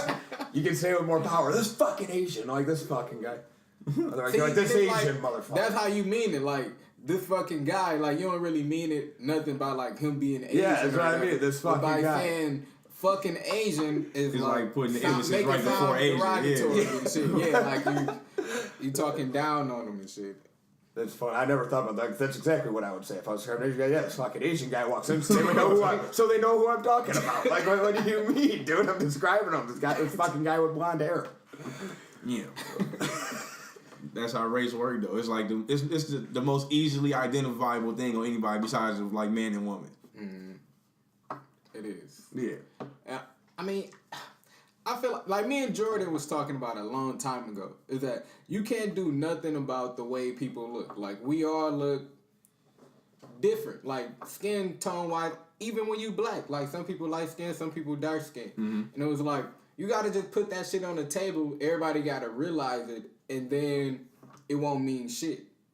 Like, if everybody just take it off, like you were saying, like, if it didn't have to be black man and it could just be man, everything would be good. Like, we all just humans and shit. It would just be like a long time ago. No matter your skin color or anything, you could travel around the whole world. You was just a different person from somewhere else. Yeah. Until just a couple 100 years ago, it was like, oh, you It was black. politicized. People yeah. realized they could play it to their advantage. Exactly. You know what I'm saying? Yeah. But man, I mean, well, you know, of course, race is like a made up yeah, kind true. of thing. Yeah, dude. anyway. When like on job applications or whatever, when it says like race, like what do you ask me if I'm an elf or a human? Like, my race is fucking human, dude. Like why is it called race? Like your race is fucking human. It's a bad way to fucking, I don't know why they use that word. And I think that's part of their, I don't know why they use like that word to ask that question. Like, your race is fucking human. This is stupid. Right. When you play fucking World of Warcraft and they say race, you're asking if you want to be a dwarf or fucking elf, like a fucking, you know what I mean? Like species. Right. Yeah, it's like a species. Do you know about like the creation of even like the term like white people or like whiteness? Wait, what? Like, okay, think like early America, like early 20th century. Like, you had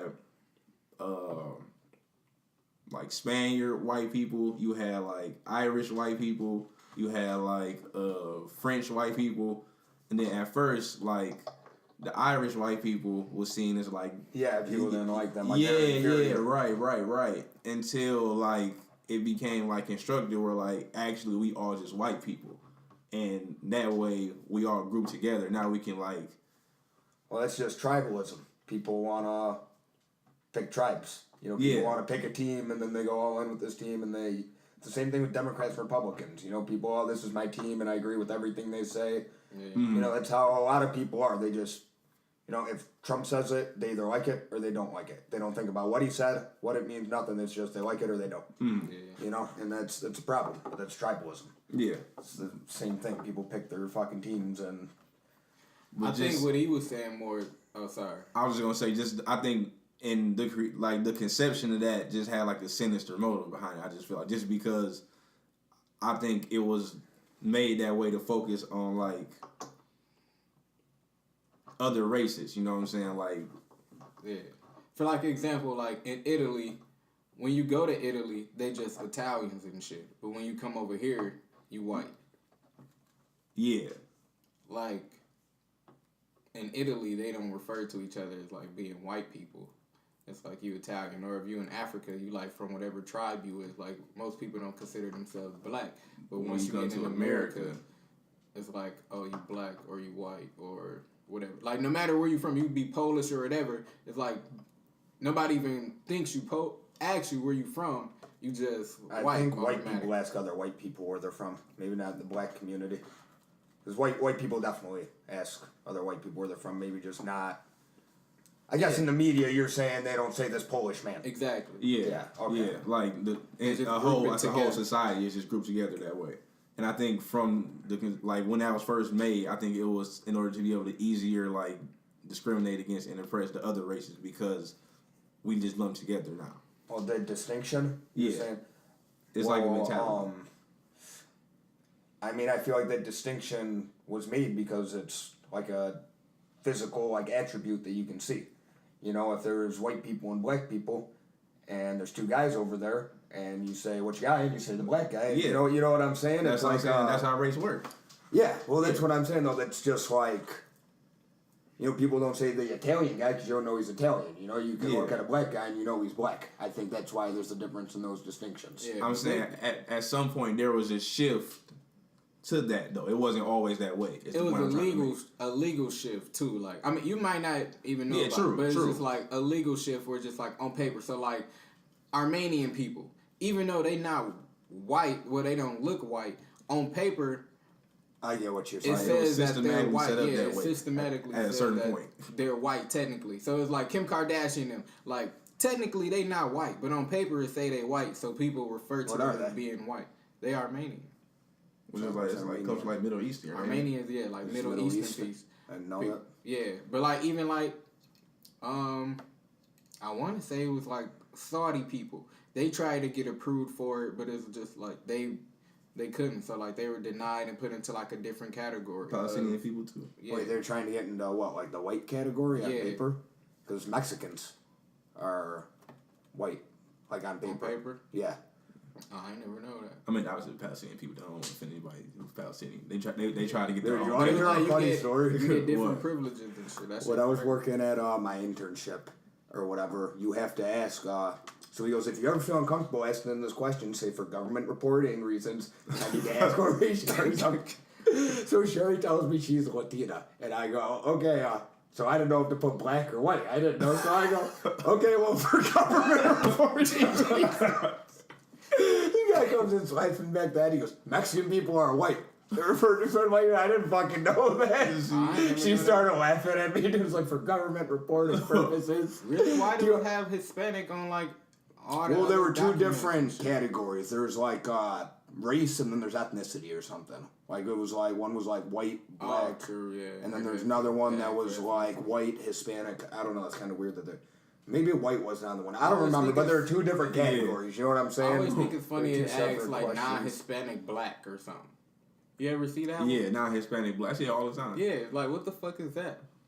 I'm a non-Hispanic black. Like, what's the black Hispanics? Dominicans or some shit? Wouldn't they just be regular Hispanics? Well, okay, you can argue that. Dominicans, Jamaican people. Hispanics. So like, Jamaican people would be... They're not Hispanic. They're Caribbean. They're Caribbean. But them... Hispanics like Central and South America and... What's like Cuba? Mexico and South. Yeah, I guess Cuba is Hispanic. That's kind of weird. Where's like the line there? I guess you just don't think of them as Hispanic because they're black. And they're now like Mexican looking. What, Cubans? Yeah, Cubans are like Mexican. A mix. Yeah, but they like exactly. So I guess that's where it might come in. It's like black. It's like African Cubans. Well, I mean they look black, but they're Cuban because they've been there for so long. Like all the people in Brazil, it's like a lot of African people are in Brazil. There's a lot of black people in Brazil. Yeah. A lot of their fucking ballers. I heard Soccer Cuba field, dude. racist Those as fuck fuckers. too, though. Cuba, dude, it's a communist fucking shithole. Like, And Bernie Sanders loves them.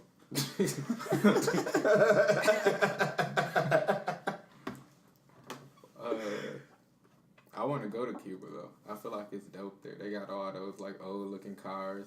You just chill. Yeah, because you're not allowed to ship anything in. They haven't gotten new car shipments in 20 years.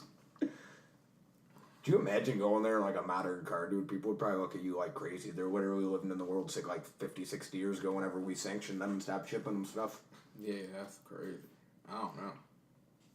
Because literally every picture you see is always an old car. Yeah, well, you know, maybe they shouldn't let the Russians point nukes at us and their country would be better. You know what I'm saying? I thought we back cool with Cuba though.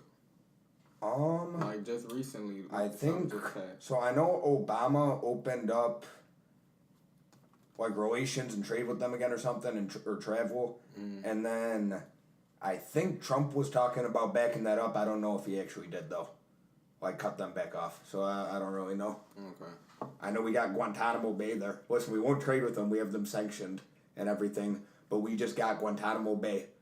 They're torturing fucking ISIS people, and we're saying, fuck you, you're not going to do shit. Right.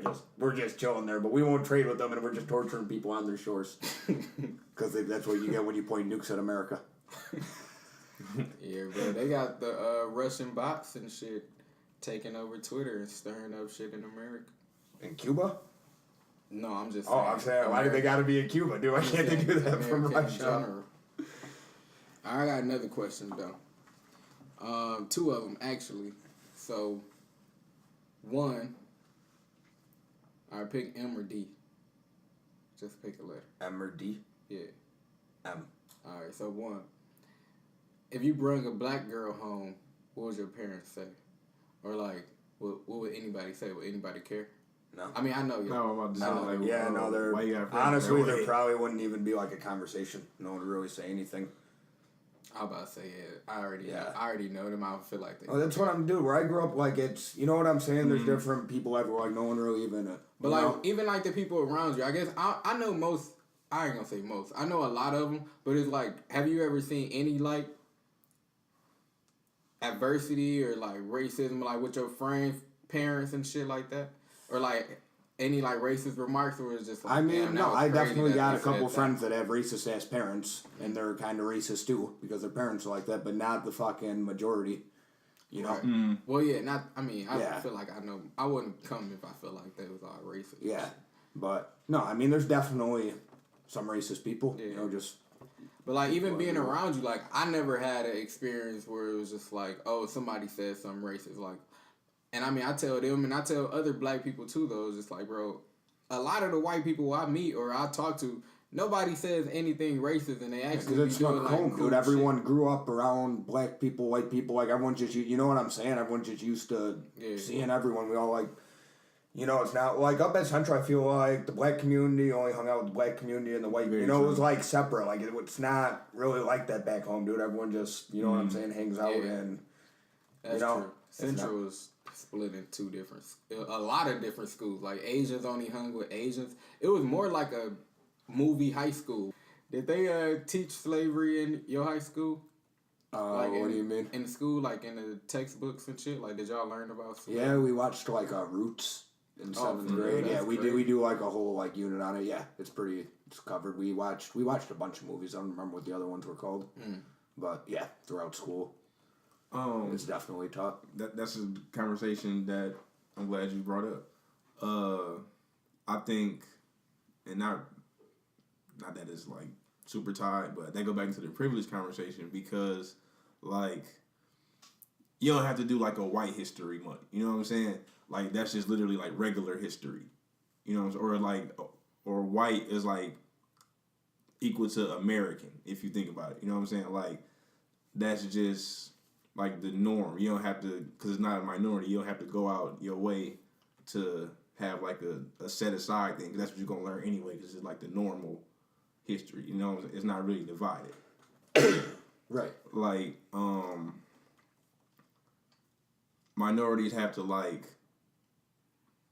learn to like they have to like learn the American world, even though it's like they're not the majority. You know what I'm saying? It's like you assimilate into the American culture, which just so happens to be white because there's mostly white people in the country. Yeah, I guess if you're looking through it through a racial lens the entire time you're learning, you know what I'm saying? But if you, you know, I guess if you feel like I'm black, they're white, we're different. But I think that's kind of flawed. You should think like I'm an American. You know, we got every type of person here. You know what I'm saying? I guess it comes back to which tribe you're identifying with when you're young. You know, are you an American or, you know, am I black and they're white? You know what I'm saying? Yeah. And I think that's an issue with thinking to fix the problem, is that train of thought. Okay. In my opinion. You know what I'm saying? 'Cause like, we're all American. You know, black, white, there's still black people in the history books. There's just more white people in it because there's more white people in the country. You know, there's more white people that have been involved. And, I mean, obviously it's also because of slavery. You know, black people couldn't innovate. They weren't, like, inventing stuff, nothing, because they were enslaved. But I just feel like it's not the world we're living in now, necessarily. Yes, it's not. It's not. You know, in other countries, like during that time, there was slavery everywhere in the world. I mean, there was blacks that had black slaves in Africa. You know, I'm not saying it's right, but that's the way the world was. There were slaves everywhere. It's not like America just had a Holocaust and did this horrible thing that nobody was doing. That was all through human history. There's always been slaves. You know, the abolishment of it, when we realized, you know, this is wrong, we can't do this, that was fairly recent. You know, in the last 200 years, yeah. That's true. That's one thing. You know what I mean? Like, it's not just the white people were doing this or the black people into this big. That is what happened, but I'm saying it wasn't like Hitler holocausting the Jews. It's not the same thing. You know, it's the way the world was. Everyone had slaves. Even in the Bible, they had slaves. Just through the context of an American lens, I think like the black person in America is not naturally, but just like by and large taught like through a racial black lens because you feel like the world is so set up and for you. Yeah, and I think that's a problem. I think that's something that if changed, like not necessarily teaching it through a racial lens, where instead, you know, taught through a non-racial one, non-biased one, and then through your experiences in the world, I feel like that should shape, you know, your racial lens, how much you see. You know what I'm saying? Instead of being taught to see everything with a racial lens. I 100% agree that is the surefire best way to do it. I just don't think we're there quite yet. Well, I think it's a very divisive thing, though. It's a real divisive factor. You know, it's just like you see something on Facebook, you know, if a white guy attacks a black guy or whatever, you will find somebody commenting that the white guy was racist and he attacked that black guy because they see it through a racial lens. You know, they don't know that. Maybe it was racist. Maybe they're talking shit and they got into a fight. You know, but there's always those people that see everything with a racial lens, and because of that, they're seeing all the stuff through a racial lens, so it's just reinforcing the belief in their mind that the world's racist, the world's racist, the world's racist, because that's from their perspective, that's how they're interpreting everything. You know? Yeah. And I think it just feeds and expands. Let me tell you what contributes to that. Because the world as a whole and newer generation, younger people are all just becoming more understanding of each other and becoming like less like discriminatory across the board, whether it be against race or religion or sexuality. Everybody just generally like more cool with each other. Yeah. Like because of that, it's putting like a tight squeeze on the people who like outliers, and that's why the media stories just filled with like hate crimes or like people doing something against somebody because of their race or their sexuality or their religion or something, because that's getting phased out or that's on the verge, because it's like that's not the natural thing no more. That's not like the majority way of thinking, and then people is getting squeezed out because everybody else inside of here is like more understanding of each other. Yeah, and so you're saying that media, it pushes those thoughts because they report by what they report on. But just because that the light being shed on that because it's more apparent now. Like if it's 50 races in the room 30 or 60 years ago, but now it's 2 and 48 people who just cool with each other, then 2 races gonna look way crazier than it was 50 of them. You know what I'm saying? Now the light is on them. And through the media, that's contribute to people thinking like, oh, this must have been like a racial thing if it was black and white people. Well, yeah, and because that sells, and the media pushes that to make money. Yeah, 100%. She was saying about the racial lens. I just mentioned this girl on Twitter the other day. She was saying she tweeted that a white lady ran back to the aisle to get her kid after she was like, "Lady, you left her," and she was like, "I don't want your kid," and I'm like, what if she didn't even think about it as being racist? What if she just was thinking about something else? She walked away and then thought like, damn, I just left my baby in this aisle and ran back to get the baby. And then she was like, that could be. And I was like, or maybe she just forgot her kid. Yeah, you know what I'm saying? Like, you don't have to think about that as being racist. I'm like, with anybody, if you realize, damn, I left my kid, you're going to run back to the kid as fast as you can. Like, you're not going to think about who you left the baby in the aisle with. Yeah. At least that's how I'm thinking about it.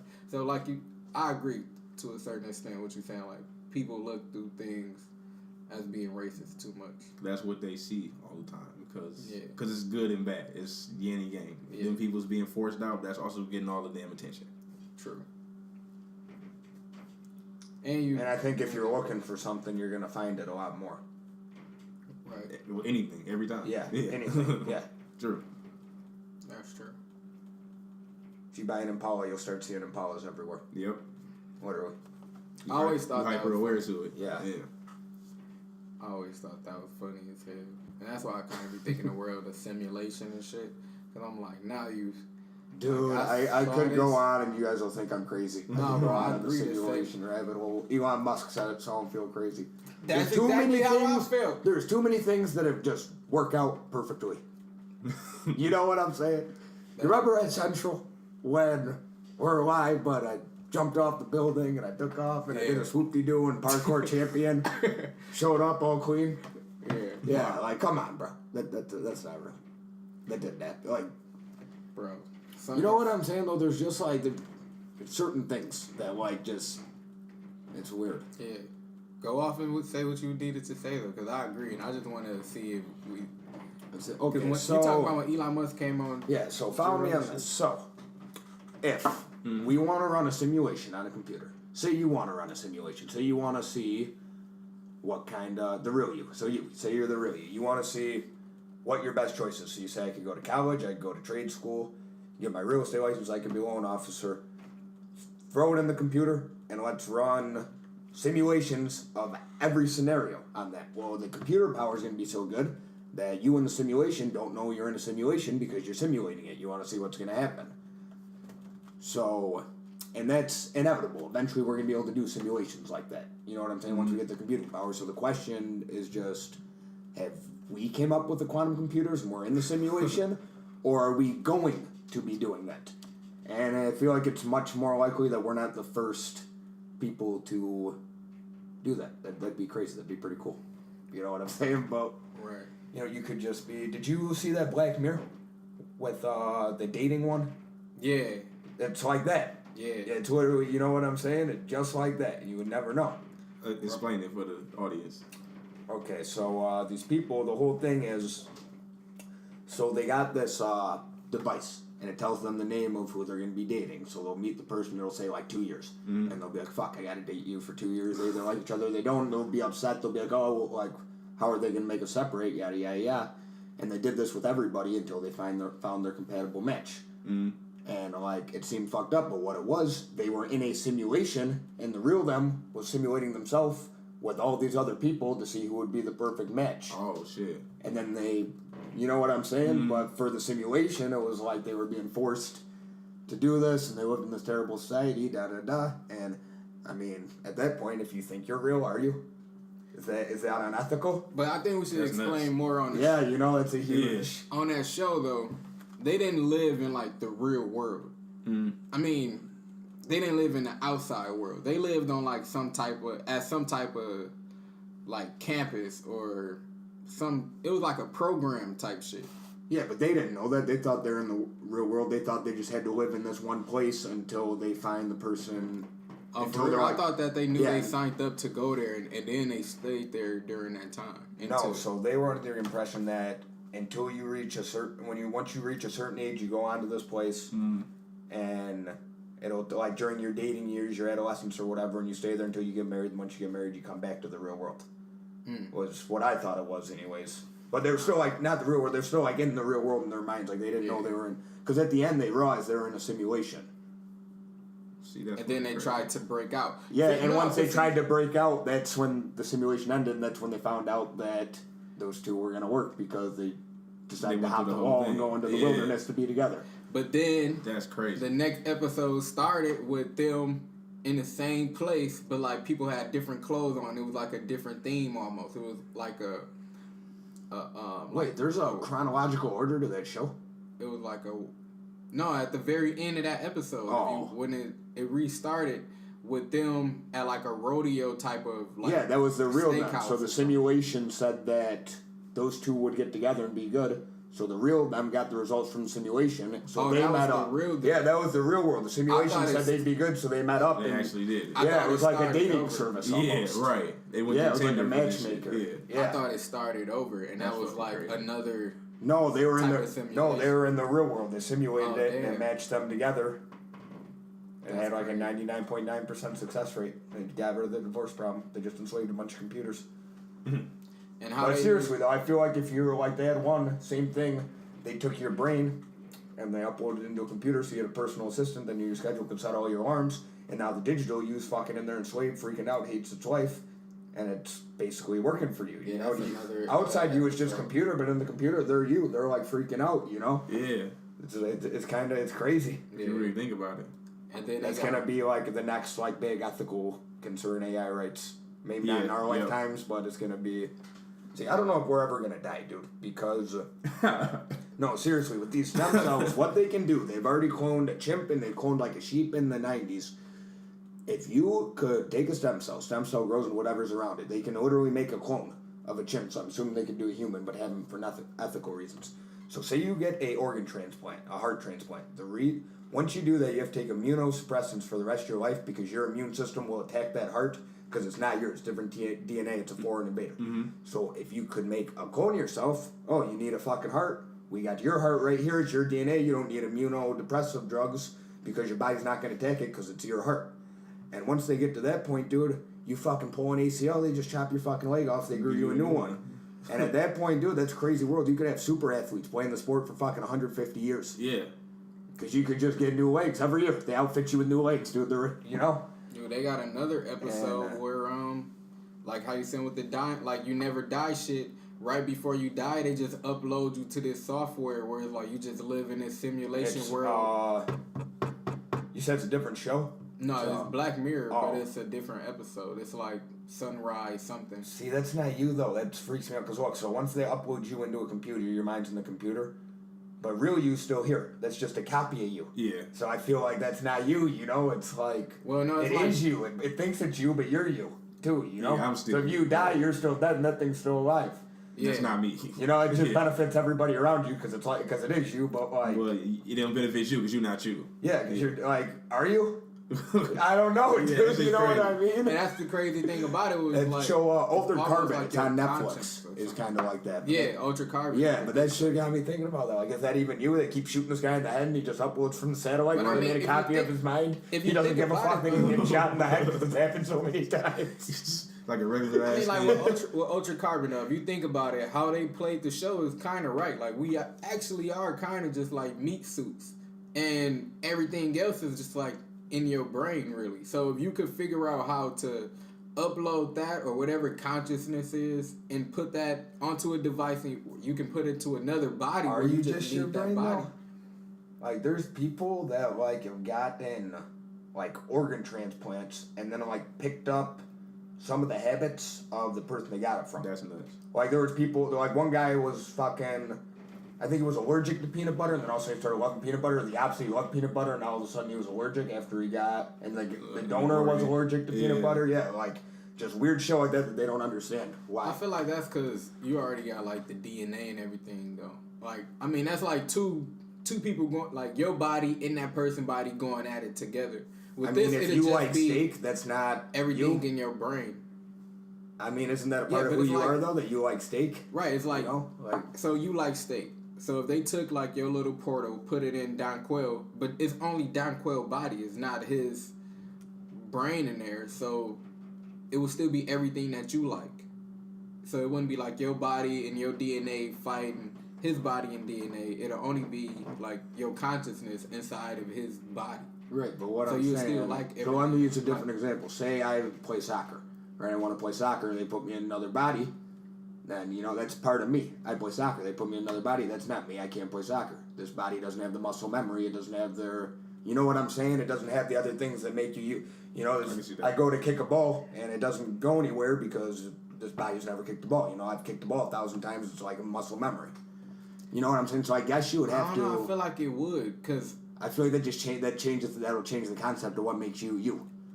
It could never be like that though, because like, what if you put Matt body into like the 85-year-old woman's body? Of course he couldn't kick the ball like how he thought he could because he don't got the physical capability to. well, yeah, that's like mobility or whatever. But I feel like as far as like, if you 24, he knows soccer and everything. You put his consciousness in somebody who was like another athlete because you already know that in your head. I feel and know how to do everything. I feel like since that other body has all the same capabilities, you'll be able to perform the same way, which the elite people in that show was doing. But I mean, it would be the same way like you do. So like, say if you was a poor person on that show and you died, let's say at like 16, they would give you the next free body that was up, which could be like a 65-year-old man or this girl woman. got in a car accident. They put her in like an 80-year-old's body. Yeah. She was like 5 or something. And that can be a man or a woman. Most likely they would try to give you somebody that's close to you, but that's probably not going to happen. So it's like you are that 16-year-old in your brain. So in your brain, so are you, whatever makes you you, do you have a gender? Or does just your body have a gender? You know what I'm saying? At that point. Well, I mean, if you was a girl, I would hope they try to put you in a girl's. But from what you're saying, though, it's But I'm just your saying, brain. how far You can does it put that go? brain in a girl's body. Are you a girl then, or were you a boy now that's in a girl's body? You know what I'm saying? Yeah, well, it's exactly what you're a. Well, I guess In a that male show, brain it and a makes- female brain are probably different. Yeah, but in that show, it makes it easier because it's like, okay, my first body or the original me was a girl, but such and such happened where now I'm in this body. Yeah, but that's a show. You know, I Right, feel that's like there'd what be I'm a saying. lot of psychological fucking issues with changing from In men real to life, Because women. what, Yeah, if, what for if sure. I'm like, what if I die as like a 7-year-old in like a car accident and they give me like a... Oh, that's a, literally That's what they what did on the happened in show. the show, Yeah, that's yeah. what Oh, happened. damn, they give like a 42-year-old body? They're like He's a 70-year-old. She was like, "Oh my god!" So he's like They're a like, "We little don't ass take kid? returns." Yeah. Yeah. Oh, shit, And that's it's like crazy. it's just like It's a used sorry, body. there ain't That's nothing what we we can got. do. Yeah. That was just next. Well, at least she's not dead. That's what You, they you know what trying I to mean? say. I mean, Like, Yeah. it's like you're upset, and then I'd be sitting here at this podcast saying these fucking 5-year-olds are bitching their 72-year-old bodies. Everywhere else in the world, they'd be dead. Right. yeah. You already That's died an ethical once. issue right there. Yeah, I don't think we should be donating bodies. I think they should just use stem cells and clone your own body. Yeah. And then once they do that, and there's this guy on that was on Joe Rogan, and he was talking about how what they're going to be able to do is they're going to inject you with like a vaccine. So it puts it in you, and then say you start getting heart disease. You know, they can give you antibiotics to activate that portion of the vaccine, which turns on a genetic switch, which reverses heart disease, essentially. And he was talking about the reason people age is because your DNAs have helixes. You know what I'm saying? Like the 3 Yep. things. And so your DNA, like your skin cell dies, it's always replacing. But the analogy he used is like if you're taking a tape and you're recording it onto another tape and you keep doing that, eventually it gets shittier, you know, every time you make a copy. So he's saying as we get older, the reason we age is that's what happens with our DNA. The helixes start breaking. Right. And he was talking about with what he's doing, being able to turn back on the genetic switch that you have when you're young that is creating the new Newer, one fresher instead of ones. just cloning it. And at that point, that combined with stem cells, no one's ever gonna fucking die. Like if you get shot in the head, you'll die. But like it's not like you're gonna have like Die from natural causes. yeah, dude. Yeah. That might fuck people up when people die. They'll live alive 400 years. They fucking get in a car accident. Something crazy happens. Yeah. They're just gone. Hell yeah. You couldn't see it coming. You know, Yeah, you know, hard. that's I wonder what the average lifespan would be. Right. You know what I'm saying? Like, it's inevitable. Eventually something crazy has to happen to you. You fucking drive. You're not just going to stay in your house and do nothing. Right. It'll be like that movie In Time, where it's just like you're just living until something bad happens to you. So even, I mean, if you live in day to day and you only making enough to keep you alive for that day, you can live for 200 years. That's as long just as Timberlake shit. Yeah, that's actually a good movie. I like I need that to watch movie. that. You're not a bad actor. Don't get me wrong. It's so they all earn minutes instead of dollars. Mm-hmm. You know, and that's the whole premise of the movie. So, you know, the poor people only have like 12 hours and they're working day to day, and then the rich people got like fucking 100 years. She said, yeah. You know, and it's money at that time, but it's all about, it's really good metaphor. I like that movie. Because that's what they're saying, at the time's the money. Yeah. And I mean, shit. I feel like everybody should just be cool with dying. Even though don't nobody I want don't to want die. to die. What the fuck you mean, bro? I don't want to die. Dude, that's the most natural way. Like, I get don't that want it's to be scary. natural. I want to live. I don't want to die either. And I don't even like having these conversations. But it's like, dude, you're not supposed to live forever, bro. Says who? Like, your body Everybody just else can't ain't go ever that died. long. Yeah. I mean, like, without science and other, like, artificial shit, you born, you grow old, you die. Well, like, without science or artificial shit, you'd be dead at 25.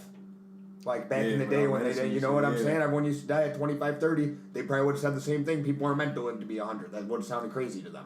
I don't know, bro. You know what feel I mean? like It's the same thing. Well, I guess if At what point is it bad? if everybody around you lived forever, it would be better. But I And just if our feel like- generation is the first to have it, we have a head start on everybody else. Because we've had a whole life span to build up wealth. I just wouldn't want And to be that's the how we only come up one. around the world. Thought a lot about this. I just wouldn't want to be the only one alone. I'm fucking living with for that it. long. I mean, Well, I feel if like could everybody would be doing it. It'd be mainstream. You know what I'm if saying? I could get like 200-300 years, I'll be straight. But I mean, even then, everybody around you died and shit. Like, if you're the only one, like everybody Well, else right, around if you're you the only died one, and but if it's a everything. normal thing Yeah, that that's everybody's depressing. doing. But I always just think about like vampire movies. It's like if you alive for 200-300 years, by that like 200 year, you should be rich no matter what you're doing. Like you should have hella fucking property and everything. And I'll just travel the world and see everything. But I wouldn't want to do it alone. I just feel like that'd be trash. Like you'll always have to meet people, seeing them like grow old and die. Like you ever saw Tuck Everlasting? No. It's like a movie where they found the fountain of youth, and it happened in like the 1700s or something. And then they drunk it in the middle of nowhere, and then like they got married and everything. His wife and them started getting old and died and shit, and he was just by himself. And he drank it at like 34, so he was 34 forever. And he Well, yeah, always had everybody to- around you would have to do it too. he always right? had to like It's not live in worth the it. back of the woods and shit because no matter what town he was in, he couldn't live there for a long time because he was never getting older and everybody else was. So Like, what the fuck they had to wrong live with Be in- like, they keep Yeah. getting younger, I'm staying the Yeah. same age. Yeah. They have to live. That's in like solitude once upon a and shit. time. That shit crazy. But yeah, but everybody lived forever, like in time. I mean, that'd be straight. And it was like shit. The mom, the granddaughter, and the grandma all like looked the same exact age. And he was like, "You're wondering which one is my wife or my daughter or something." Grandma look, he was cute too. They was all redheads and shit. Oh man, you had some stuff. You had. Yeah, I don't know. We went over most of it. We're gonna talk about real estate a little bit. Yeah. Sure. So what is your guys' opinion on like what do you guys know about like buying versus renting? I'll let you Like go. in the benefits versus the you know what I'm saying? What Yeah. like So how do you see it? I mean, I feel like besides the flexibility, everybody should buy a house. Like that's just the best investment to have. With land, I mean that's the only thing that like it's never gonna be more land. So I feel like land is always a good investment to have because it's gonna And you're paying appreciate the rent most anyways. times. Yeah. Yeah, so And I you're mean- paying the same or more than a lot of times than you would with if you did get a mortgage to pay month to month. I mean, like you can get a mortgage for like $700-800 sometimes. I mean, depending, of course, your Depending on situation. how expensive the house is, yeah. But a lot of times, if you want to live in like a prominent area, like around Farmington Hills or something like that, like that's a Metro Detroit area for the people listening. I mean, you're gonna be paying like $800-900 It's shit for a Oh, one a bed. lot more than that. Yeah, you pay like 13, 14 to live over in Macomb. Like even in Frasero, the rentals are like the ones in decent areas are like 1,200. Yeah, and that's just plus. here. And that that's money, you can get a mortgage that same house 1,000 or less. right. And then you sell it after. I know people that have been renting for 2-3 years, and if they would have bought a house, they'd have 10, 15, 20 grand. Exactly. Because the market's gone up over the last 3 years. You have 20 grand, you could sell your house, you go put it down on another one. But everyone thinks, oh, I'm not ready to buy a house. I want my dream house. Like, your first house doesn't need to be your dream house. You get into it. It can be on the cheaper side. You build some equity, and then you sell that and you make money. And then you either buy a slightly better one or then you buy your dream house. You know what I'm saying? You're just getting into the market. Right. If you're staying in the same area for 2 years or more, then everybody should buy. In my opinion, if you might be moving in a year or two, then fine, rent. Because you might not be able to sell it the first year or two. You got to build some equity. But if you're staying longer than 2 years, for sure, you should buy. I agree 100%. I feel like it's like parallel to like leasing or buying a car, pretty much, because it's like you said earlier, like a lot of it depends on your economic status, because renting is like kind of like throwing money into a black hole and shit, because you're never getting nothing back out. And it's more expensive monthly than owning too. Right, it's like a double-edged sword. But the other side of that is like, it comes way more responsibility if you buying, because if you buy a house, it's empty, you gotta furnish it. Anything go wrong, you gotta be responsible for it. Versus like apartment, it might be furnished. You got somebody you can always contact if something go wrong. You got like a landlord. You got management. It's convenience. Yeah, and it's less liability towards you, and it's less on you. So, but it's not going nowhere. It's never gonna benefit you. It's lazy. It's what that is. If you,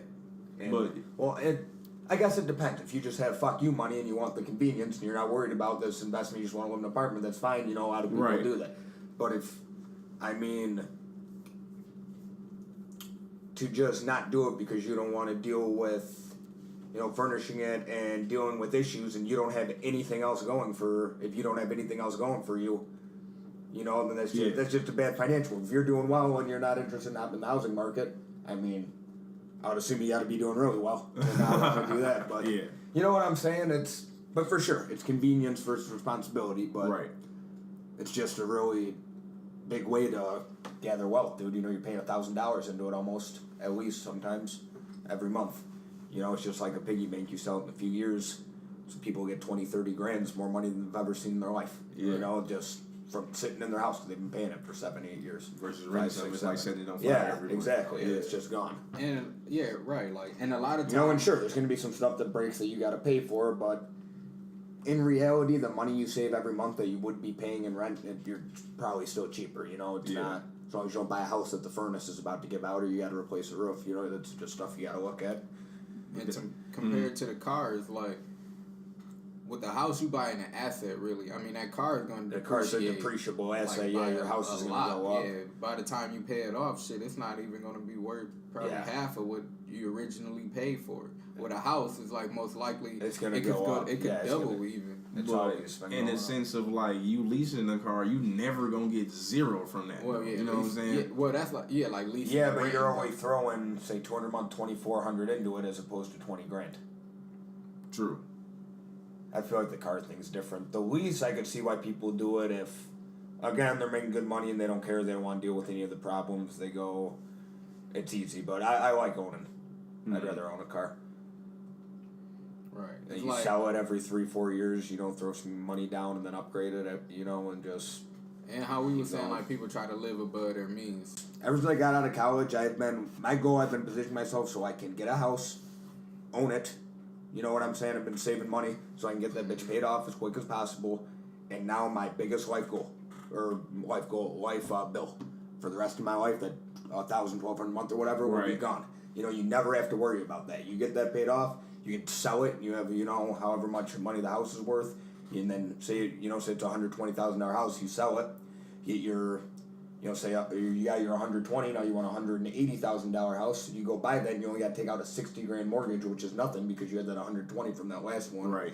You know what I'm saying? It's all. And now you got way better house now. Yeah, it's just about self-discipline, people's priorities. You know, do you want to spend your money and go out all the time and da-da-da, like I used to do? Or, you know, is there time to save? Like the average American don't have $500 in savings just in case an emergency happens. It's like It's niggas because broke. they spend their money on dumb shit, though. You know what I'm saying? I bet I could, every person that doesn't have $500 saved, I bet I could go through their last month and find $500 worth of shit that they didn't need to buy. Yeah. Food for one. Food. Yeah, is going out to Probably eat. the biggest Yeah. expense is food. fast Yeah, you food got is Jordans expensive. on your feet, but you don't have a car, and fucking, you know what I'm saying? Like, it's that type of Yeah, for mentality. sure. Yeah, people living above their means. Yeah, coming from the guy that's got a fucking car and not a house yet, but But Dude, I mean, at the I- same time, you straight though. Like, yeah, no, I'm setting myself up, but it seemed hypocritical when I got the fucking Camaro and I didn't buy a house yet, but I'm positioning myself to buy a house. You know what I'm saying? Like I'm waiting. I'm gonna see what the market does here. I want to get in at a real specific time. do you be looking into stocks and shit or no?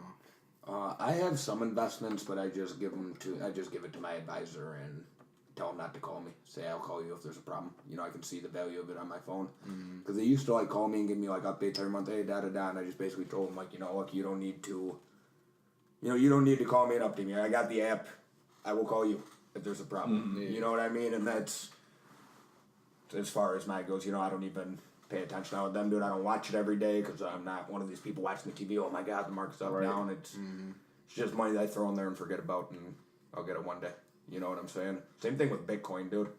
I'd put like 500 into Bitcoin when it was like 6,500 each, and then it went up to 20 grand, so it was worth like 1,300. And I just fucking left it in there. Now it's down to like 200-300. And it's either gonna shoot up and I'm gonna get a lot, or you know, I'm gonna be out $500 that I put in there a year and a half ago that I forgot about. Right. You know what I'm saying? Bro, I always be pissed about. We was talking about Bitcoin sophomore year of college, and he was Yeah, saying, I'm like, dude, this how shit's cheap it was $126.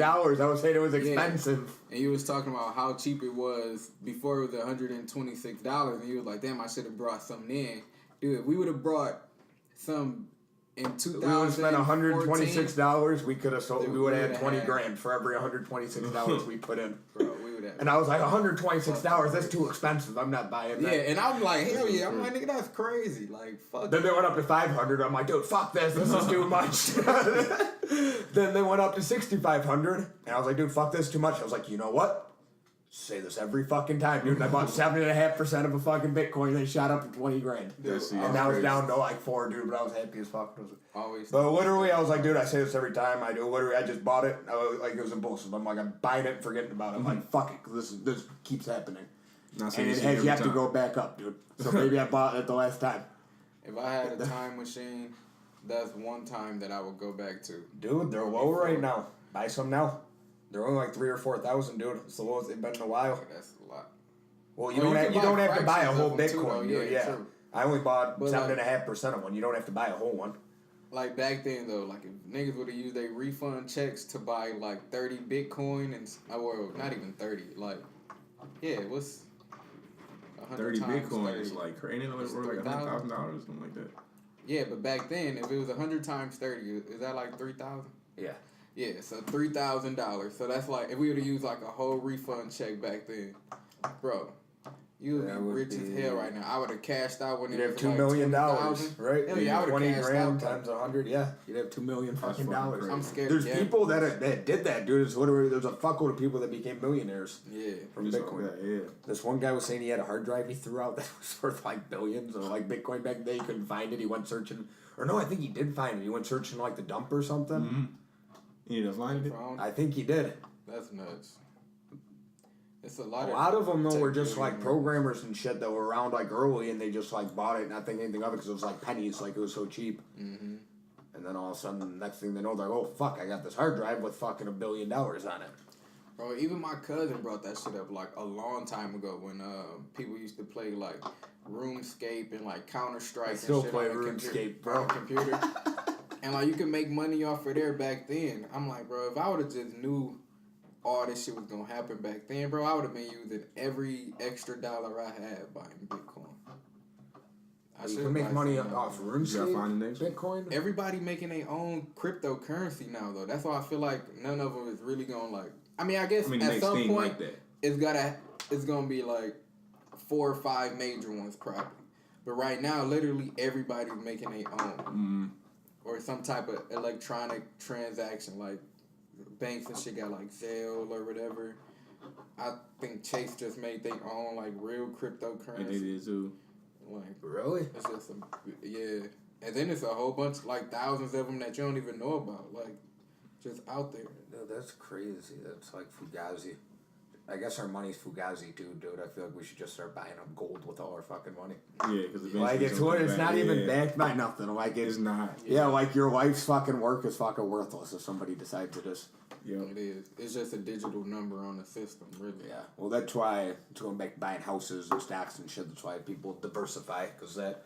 Like in Greece, when their fucking currency was tanking and shit, fucking that's when Bitcoin shot up because everybody over there was buying Bitcoins because their currency was just devaluing to zero.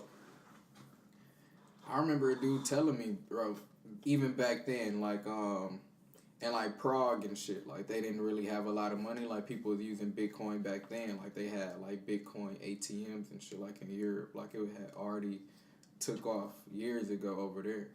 And we still late to it. I remember the name from like the long ass time ago. Yeah. Then they even made a show where on like ABC where on there people were using like Bitcoin for transactions and shit. It was like a future show. I think they only had 1 season. It had Michael Ealy was like the main dude in it. It was like some type of RoboCop ass show. Dude, could you imagine living outside the United States and your country pisses off the U.S. so they just sanction you and your $50,000 that you've been saving for 10 years is now worth like $5? Because you're fucking so dependent on the U.S. Yeah, like that. Like that's fucked up, dude. It's literally that's why Venezuela's so fucked up. So we sanctioned them, and their currency's inflated to like 3,000% or something crazy. Damn. They have to walk around with wheelbarrows of cash to buy anything. That's how They it was. government literally, so it would be the equivalent. They took like a zero off the numbers for all the currency, just so like they could. So their $1 bill would be like worth 100 now. See, that's crazy. Or like they added a zero or something because people had to carry around too much money. They're fucked. And then this other guy, so there's like civil unrest, and this other guy's like, I'm the president. Trump's like, he's the president. And all the people in fucking Europe are like, he's the president. And everyone else is like, what the fuck do you, like, this guy wasn't even elected, and now, like, yeah, I don't know. He's just the president. This shit's crazy. This guy just said he's the president, and everyone around the world's like, yeah, he's the president now. Like, they had no action. Like, what the fuck are you, like, how is this not a coup? Like, how are you guys gonna act like you're not trying to replace the government? Who the fuck is this guy? He's the president. And he backed by everybody. Well, and then their Maduro or whatever, the guy that we're trying to get rid of, who's like their actual president that was elected from, they said it was corrupt, who knows if it is or not, we just don't like Venezuela, but he expelled all U.S. ambassadors, and we're like, no, you're not the president, we're not listening to you, this guy's the president, and they won't leave. And what are they going to do, attack our ambassadors? We'll fucking blow them off the face of the earth. Yeah. They're just fucked. That's why we're Cuba in them. Yeah. It's like, well, this is how you get Guantanamo in your country. That declaration of war, if you like do anything to the ambassador. Yeah. That's what I'm saying. What are they going to do? And it's crazy to know that, like, most likely America can fuck you up. Most likely. Yeah. Like, not even like... They're like a question, tiny-ass honestly. country. I think Michigan could fuck them up. Well, no, I mean just, like, in general in the world. Like, besides, Russia, China, and shit, it's like, America low-key will whoop your ass. Don't even try it. Yeah. And we, like, the youngest, the richest, even though we owe hella fucking people, but... Yeah, but it don't matter if they can't collect it. Yeah, really. That's what I mean. What are you going to do, attack us? Right.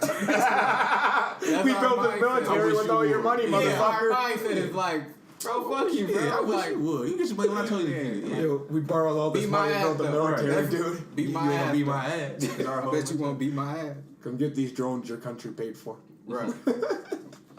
Nah, that's what I'm scared of. Drones and shit. Like, I'm scared of all, like, robot technology and shit for military use. Because it ain't shit we can do against them. Like, the Boston Dynamics people, bro, I get on that shit every day to see what new fucking world destroyer they creating on there. Yeah, but back to the renting thing. Normally when you rent a place, too, you have, like, first and last month's rent and a security deposit they need up front.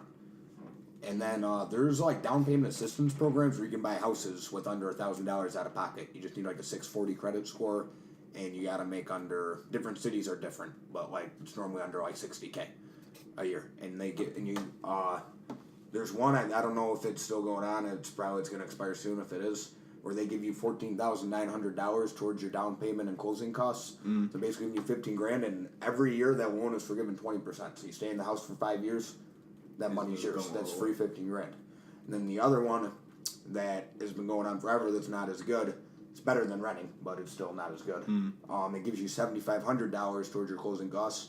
So you'd still need your 1% contribution, so you can literally close for, I mean, $100,000 house, $1,000.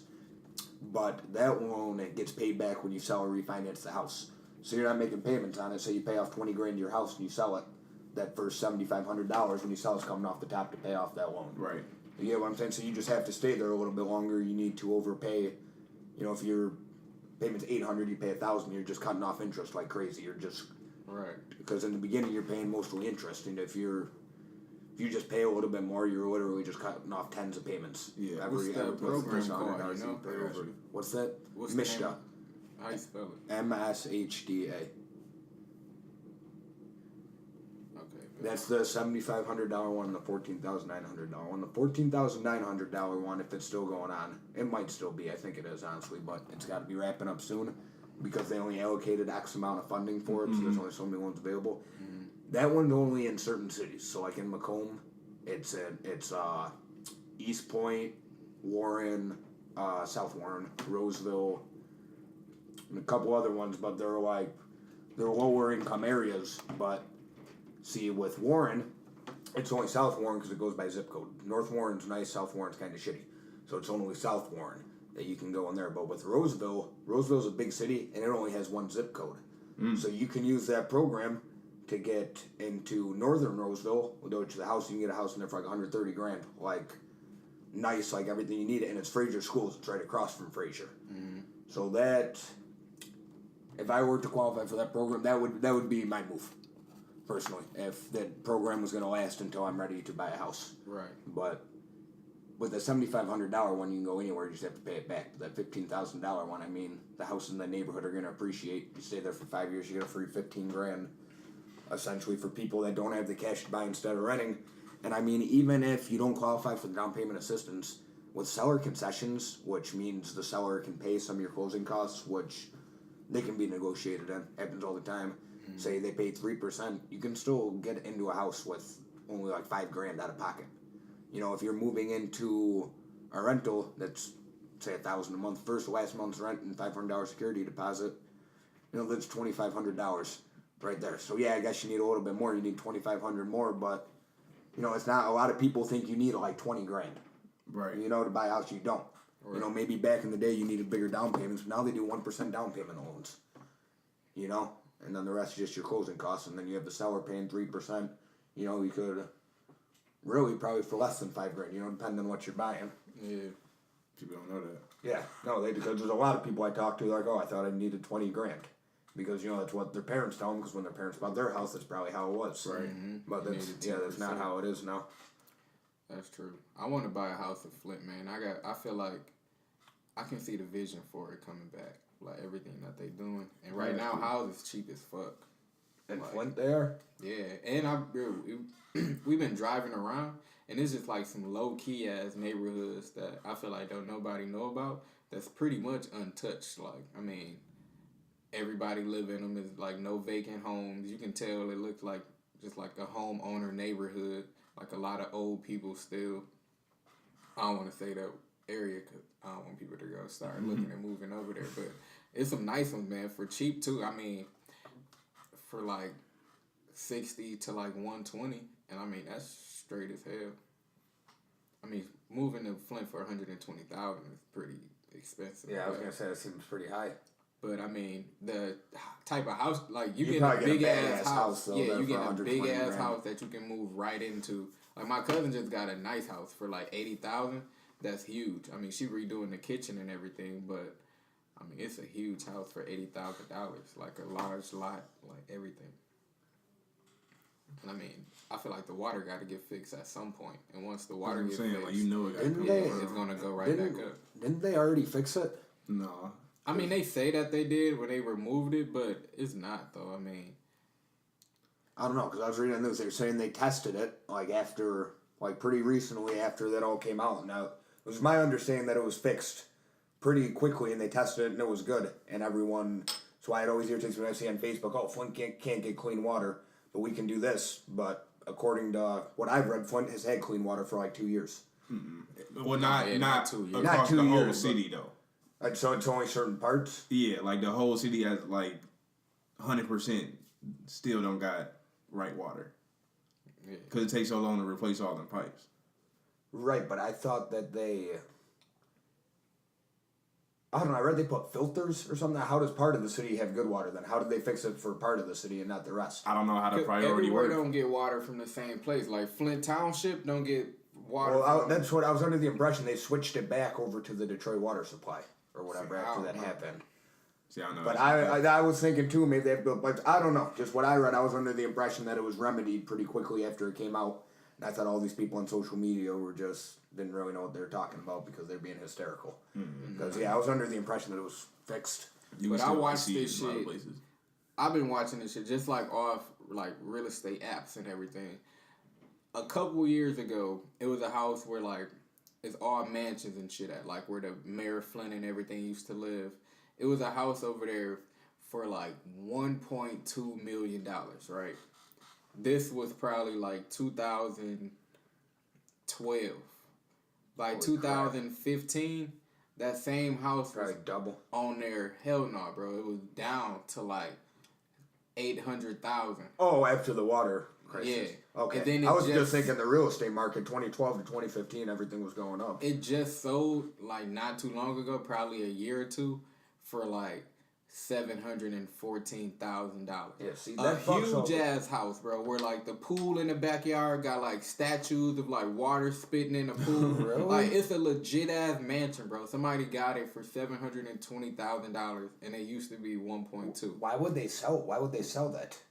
I don't know. Well, I guess it used to be 1.2. It was at on the there for top. 5 years though, because I mean I don't know who's spending 1.2 million to buy a house in Flint, Flint, but yeah. Well, it sounds like it was probably a big ass fucking house, probably It like a was $10 million fucking house. huge. somewhere. Yeah, that shit. exactly. Like some bro, that same house in like shit even around here would be like probably like 2 or 3, and in California or something that bitch would be like 50. Do you ever watch any of those real estate shows like those $1 million There's apartments? HGTV. And, No, is that what you're talking about? is it on? HGTV, like all the... Yeah. Like no, Millionaire Listing in New York and LA and shit. Yeah, those shows are bullshit, dude. They irritate me. That's because they make people think that that's the way, like, it works, and it, like, you know what I'm saying? All Like, those people, companies- okay, I want to buy a $400,000 house. Like, because they just see it on TV and they think that's how much. They just literally have no idea how much houses are, you know? They're assuming that's normal. Oh, I'm paying it over 30 years.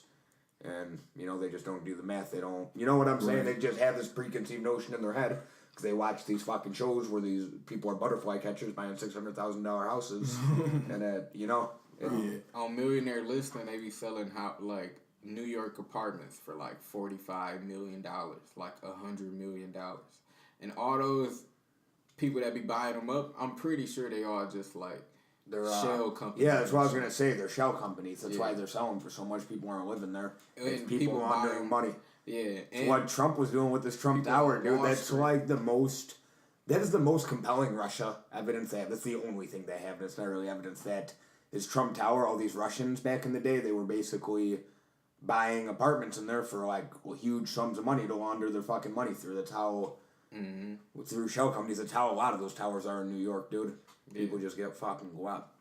That's funny. Like half of them aren't even occupied. They're like fucking owned by foreign nationals. Half the apartments in New York. Yeah. remember I was telling you about the show where the rich people had that house in England or something. They get a full service of like fresh flowers, everything sent to it every Yep. single day. And the man, the main butler said that they probably come there once a year, and they get fresh flowers, everything sent to that house every single day, and they never go. They just use that shit to Who put does their that? money somewhere. like billionaires in like London and shit. What the fuck? Yeah, bro.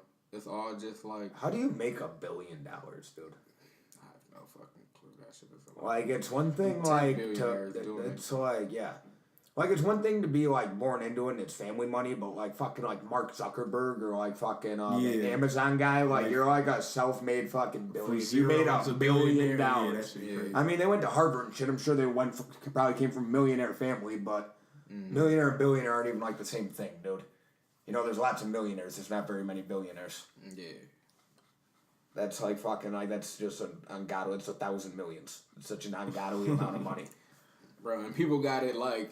And they got like 20 billion. Over. Yeah. Yeah, that's what I was the saying, fuck? dude. That shit crazy, bro. Like, I think if you gave me like $1 billion, I'd go fuck off and do whatever I want for the rest of my life and I would never run out. Yeah. Like, that's the number I need. If you give me $1 billion, I will quit my job tomorrow. We're not working, we're not investing, we're going to the fuck off. Yeah. Unless I'm going to buy multiple sports teams or some shit. I have nothing I could like blow that money on for my life. Yeah. Yeah. I'm doing everything that I could possibly think to do. Yeah. I would just drink and, I forgot we were out there. Dude, I wouldn't even, I mean, I would like party. I would party, but Oh, party, bro. I mean, I would just do anything I wanted to do. Like if I saw a cool place on TV and I'm like, oh damn, I ain't never heard of that island before. It's like, oh, I could just go to that island. Oh, I could just buy it. Yeah. That was mine. Because I mean, with $1 billion, anything that you buy most likely is gonna make you more money. Like that island, if you buy that island, everything that's on it, I feel like. Yeah, I can't even think of something you can't buy with $1 billion. Yeah, it's You could buy like a fucking. You could buy a fucking country. You can't buy an aircraft carrier. How much those? I don't know, dude, but I feel like they got more than $1 billion, dude. Have you ever one they just made, dude? It's fucking like 300 meters long or something crazy. Like, dude, it's fuck. They can hold like 120 planes. Could you imagine you're North Korea and this fucking boat with an entire air force just pulls up on your shore? Because that's what we're doing to them. We just got this fucking air base sitting up at their shore and we don't understand why they're pissed off, dude. Google guys just built their own airport. Like they got like, I think like 16 planes combined or something. So they all just put their money together to build their own airport. Cause they all got like travel. Yeah, they all got like what's the big airplane called? Boeing? Yeah, Boeing. 757 or whatever, yeah. 47. They all got like multiple of those, like private jets and shit. So they all just put their money together, built their airport, and got them sitting there. Rich nigga shit. That's like the ultimate flex. It's like, bro, I'm tired of dealing with y'all. I'm gonna just build my own airport. Problem solved. Yeah. I'm gonna just get my own pilots. Well, dude, they were gonna. What were they doing? At the UK to, or like Portugal, I think it was, because that's the coast in Europe, to New York. They were talking about building like a fucking. I don't know if it was a tunnel or like trains, like one of those magnet trains. You know what I'm saying? Those left trains. That To go over the ocean? Yeah. Yeah, to go over the ocean. They were talking about, like, I forget how long they said it would be, but it was like a ridiculously short amount of time for going to Europe because you're just on this fucking. I heard the idea before too. Yeah. I heard Could you imagine that? It was like fucking. You hop on what this air train thing, you go to California, you're there in like a half hour. Dude, they said You they know about what to I'm build saying? one from Detroit to Chicago. And it's going over to Lake Michigan, and it's supposed to take like 15 minutes or 30 Yeah, minutes. dude, those things go like an ungodly. Like, They like break the sound. yeah, Yeah, they they're do. going like Mach fucking 5 or something. Yeah. That shit nuts, bro. You imagine you have fucking coffee in LA and then you just go over to New York. You know, it's like an all like connected world. Like it's. Yeah. You know that cultural gap's not gonna be that you can live in Michigan and work in LA. Right. Yeah, how fucking be crazy nuts. is that, dude? Yeah, it only take an hour, bro. Yeah, but it's gonna be like that all over the world. You can go to England. You can go work in China. You know what I'm saying? Everyone's gonna be that cultural thing. How it's different in California and whatnot. How that we were talking about earlier. It's not gonna be like a thing anymore once you can just quickly and conveniently travel to anywhere in the world and feel like everyone thought that would be like fucking teleportation. You know, we're never gonna be able to do that's far away, but it's not. It's these air trains, these magnetic trains that can just move ridiculously Basically fast. the same thing. Yeah. Yeah, it might as well be. You know, I People don't like to weren't so teleport. I don't know if crazy that's me with coming out of that end either. Right. Where am I in between? Yeah, right. Stick my arm in there, get bit by a tiger. Bro. My fucking tiger. I don't know what they're doing over there, dude. What I was I just had one more thing about that. Oh, so like if people wasn't always like on fuck shit, and we could like remove the barriers of like the world, and you could travel anywhere like without needing a passport or anything, you could just go around the whole world. That would be dope. But it's just people be on crazy shit, trying to bomb shit, mass shootings, just all type of shit. If everybody was just like good human beings, you could just travel the world. Yeah, if we were like a one world government, you know how much shit that we would get accomplished in like the course of 2 years, because all that money and innovation would be, but all together. And the only way to do that is some asshole has to go conquer all the other countries and say you're mine. You know what I'm saying? I'm sure every conqueror ever said, I'm doing this because someone's got to rule the world. You know what I'm saying? I'm sure every conqueror ever has used that to rationalize what they're doing. Right. But it wouldn't be like conquering. Like if we all could just have an agreement that this is what it's going to be. Well, like someone's got to be in charge. I mean, but it's like whoever in charge already. So it's like you in charge of this area, but I mean, you kind of just police it. Like anybody still can come in and out. It's just like, I mean, you kind of just like the police of this area. And I mean, you control this sector. But we all under like one government and have like, I mean, it would be hard to do. I mean, people are just crazy assholes, you know? Yeah, I mean, somebody would get greedy and try to take over it. I mean, like take advantage or whatever. But if we could do it, it would be nice. And if we had one language, that'd be even better. Yeah, so I don't even know how you would get to that though without somebody conquering every other country. And you know what I'm saying? Yeah, because it's not like all these countries. We can't even argue about fucking what to do about the ozone layer.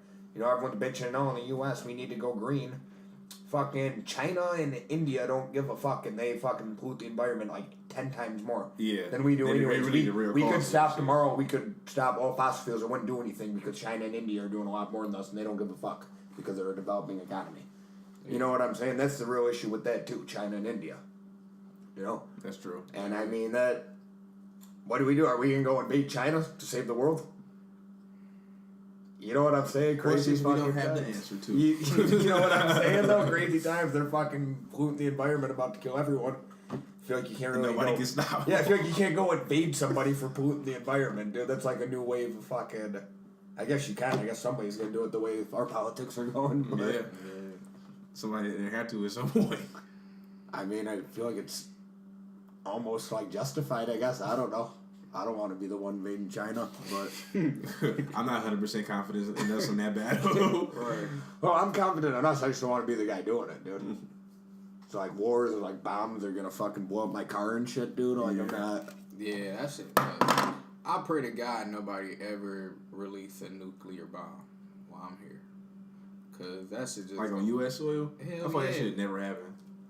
Shit, that's like suicide. I feel like we would shoot it down. Yeah, honestly. That's how I feel. I'm just and saying, then return like 100 more to they shit. If one just slipped through, nigga, that shit would be. Dude, I was watching this video of the THAAD missile system that they have outside North Korea or South Korea, and there's this missile in the air that you can barely see, and there's this thing on the ground. They're firing it, and it literally just shot out of the ground quick as fuck, dude. It was just up there, and it just hit that missile, dude. It was the craziest thing ever. Like, dude, no fucking way, taking it. Like, literally just fast as fuck, dude. Just shot out of the ground, hit that missile, you could barely see it, and blew it up in the sky. I believe they have, like, secret shit around the U.S. Yeah, and that's just the shit that we know about. Yeah. That's what I mean. Trump wants to put lasers in space to shoot down missiles, like, when they get into the atmosphere. But then the problem is, if you have lasers in space, they can shoot missiles down. You have lasers in space, they can shoot fucking countries. Yeah. And then if you start putting shit in space, everyone else is going to start putting shit in space. Right. But now instead of shooting out, we got shit shooting in. well, see, the thing is, though, that's why I don't know. Because I feel like other countries are going to do that eventually anyways. And I'm not sure that any other country besides us has the resources to start building space fucking lasers. you know what I'm saying? Like, I just don't think they have the money to do that. Yeah, so I feel like we get ahead on them real quick. We gotta hurry up there.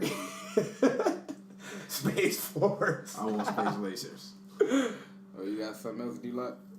No, man, I'm pretty good. I think I'm good. Yeah, we touched on everything, man. This was a good episode. Thanks for coming, Matt. Yeah, for sure, dude. Appreciate it, man. Anything? Woke up all hungover. I'm like, dude, I gotta fucking do that today. Right, you hungover this time. D-Law was hungover last time. Right. You got a bunch of drunks on your fucking podcast. It's T2M. All right, D-Lot, what's on the top 5 for this week? Yeah, no, I gotta get my phone out of rice. I fucking dropped it in the bathtub earlier. Kind of what phone is that? The 8. 8? It's waterproof, dude. You need to do all that. For real? Yeah. The speaker is like fucking up though. It's called a fire speaker. Uh-huh. It fucking ejects the water. So it's probably fine now. Try it now. Yeah, the 7 plus and the 7 and up's all waterproof. I always thought that, but I wasn't like 100% sure. It can be submerged for like a half hour. They say, dude, I bring mine in the shower with me every fucking day, dude. I play music and shit. It's fine. See, I'm too skeptical. Bad. You gotta put it up. What? Top 5. Oh yeah. Top 5 for this week was JID 151 Rum. Finally checked out JID. Mir Fontaine, Snowman, Chi Chi, Trey Songz, and Chris Brown. Another JID song, Working Out. And the BLB for this week was Mahalia, UK artist, Do Not Disturb. Bro, I ain't know none of them. And I'm glad. Besides, shit, the Tre Songz and Chris Brown. Hey, man. Like, not one person sound familiar. That's what I'm here for. It's been a good one. Thanks again, Matt. Yeah, for sure. All right, y'all. T2M. Peace.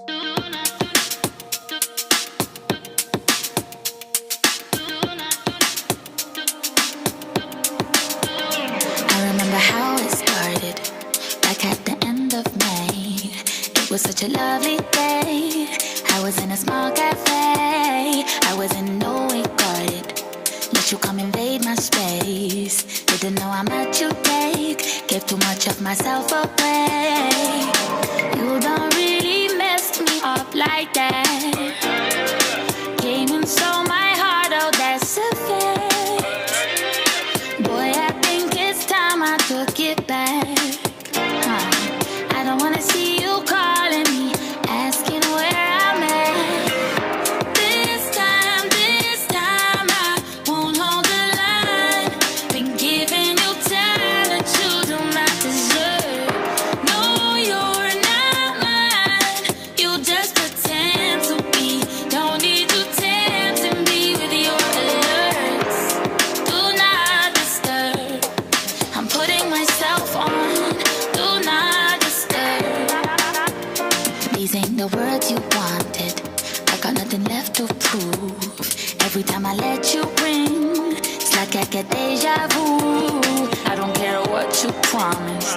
I don't care what you say. No, should've never let you in. That was my last mistake. You don't really mess me up like that. Came and stole my heart, oh that's a fact. Boy, I think it's time I took it back. I don't wanna see you calling me, asking where I'm at.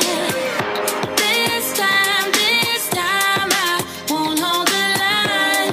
Been giving you time that you do not deserve. No, you're not mine. You just pretend to be. Don't need you tempting me with your alerts. Do not disturb. I'm putting myself on. Do not disturb. The sign on the door says, do not disturb. Do not disturb. Do not disturb. Won't give you time you do not deserve.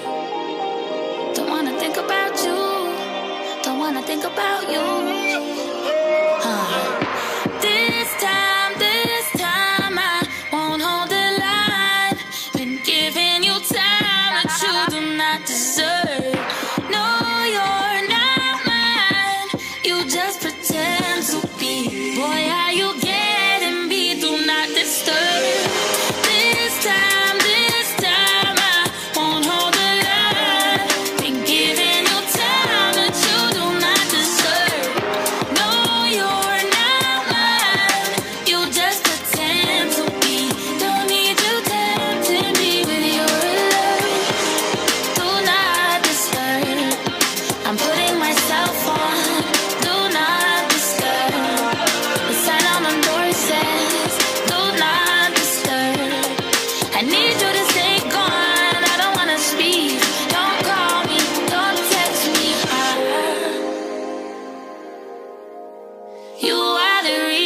I put myself on, do not disturb.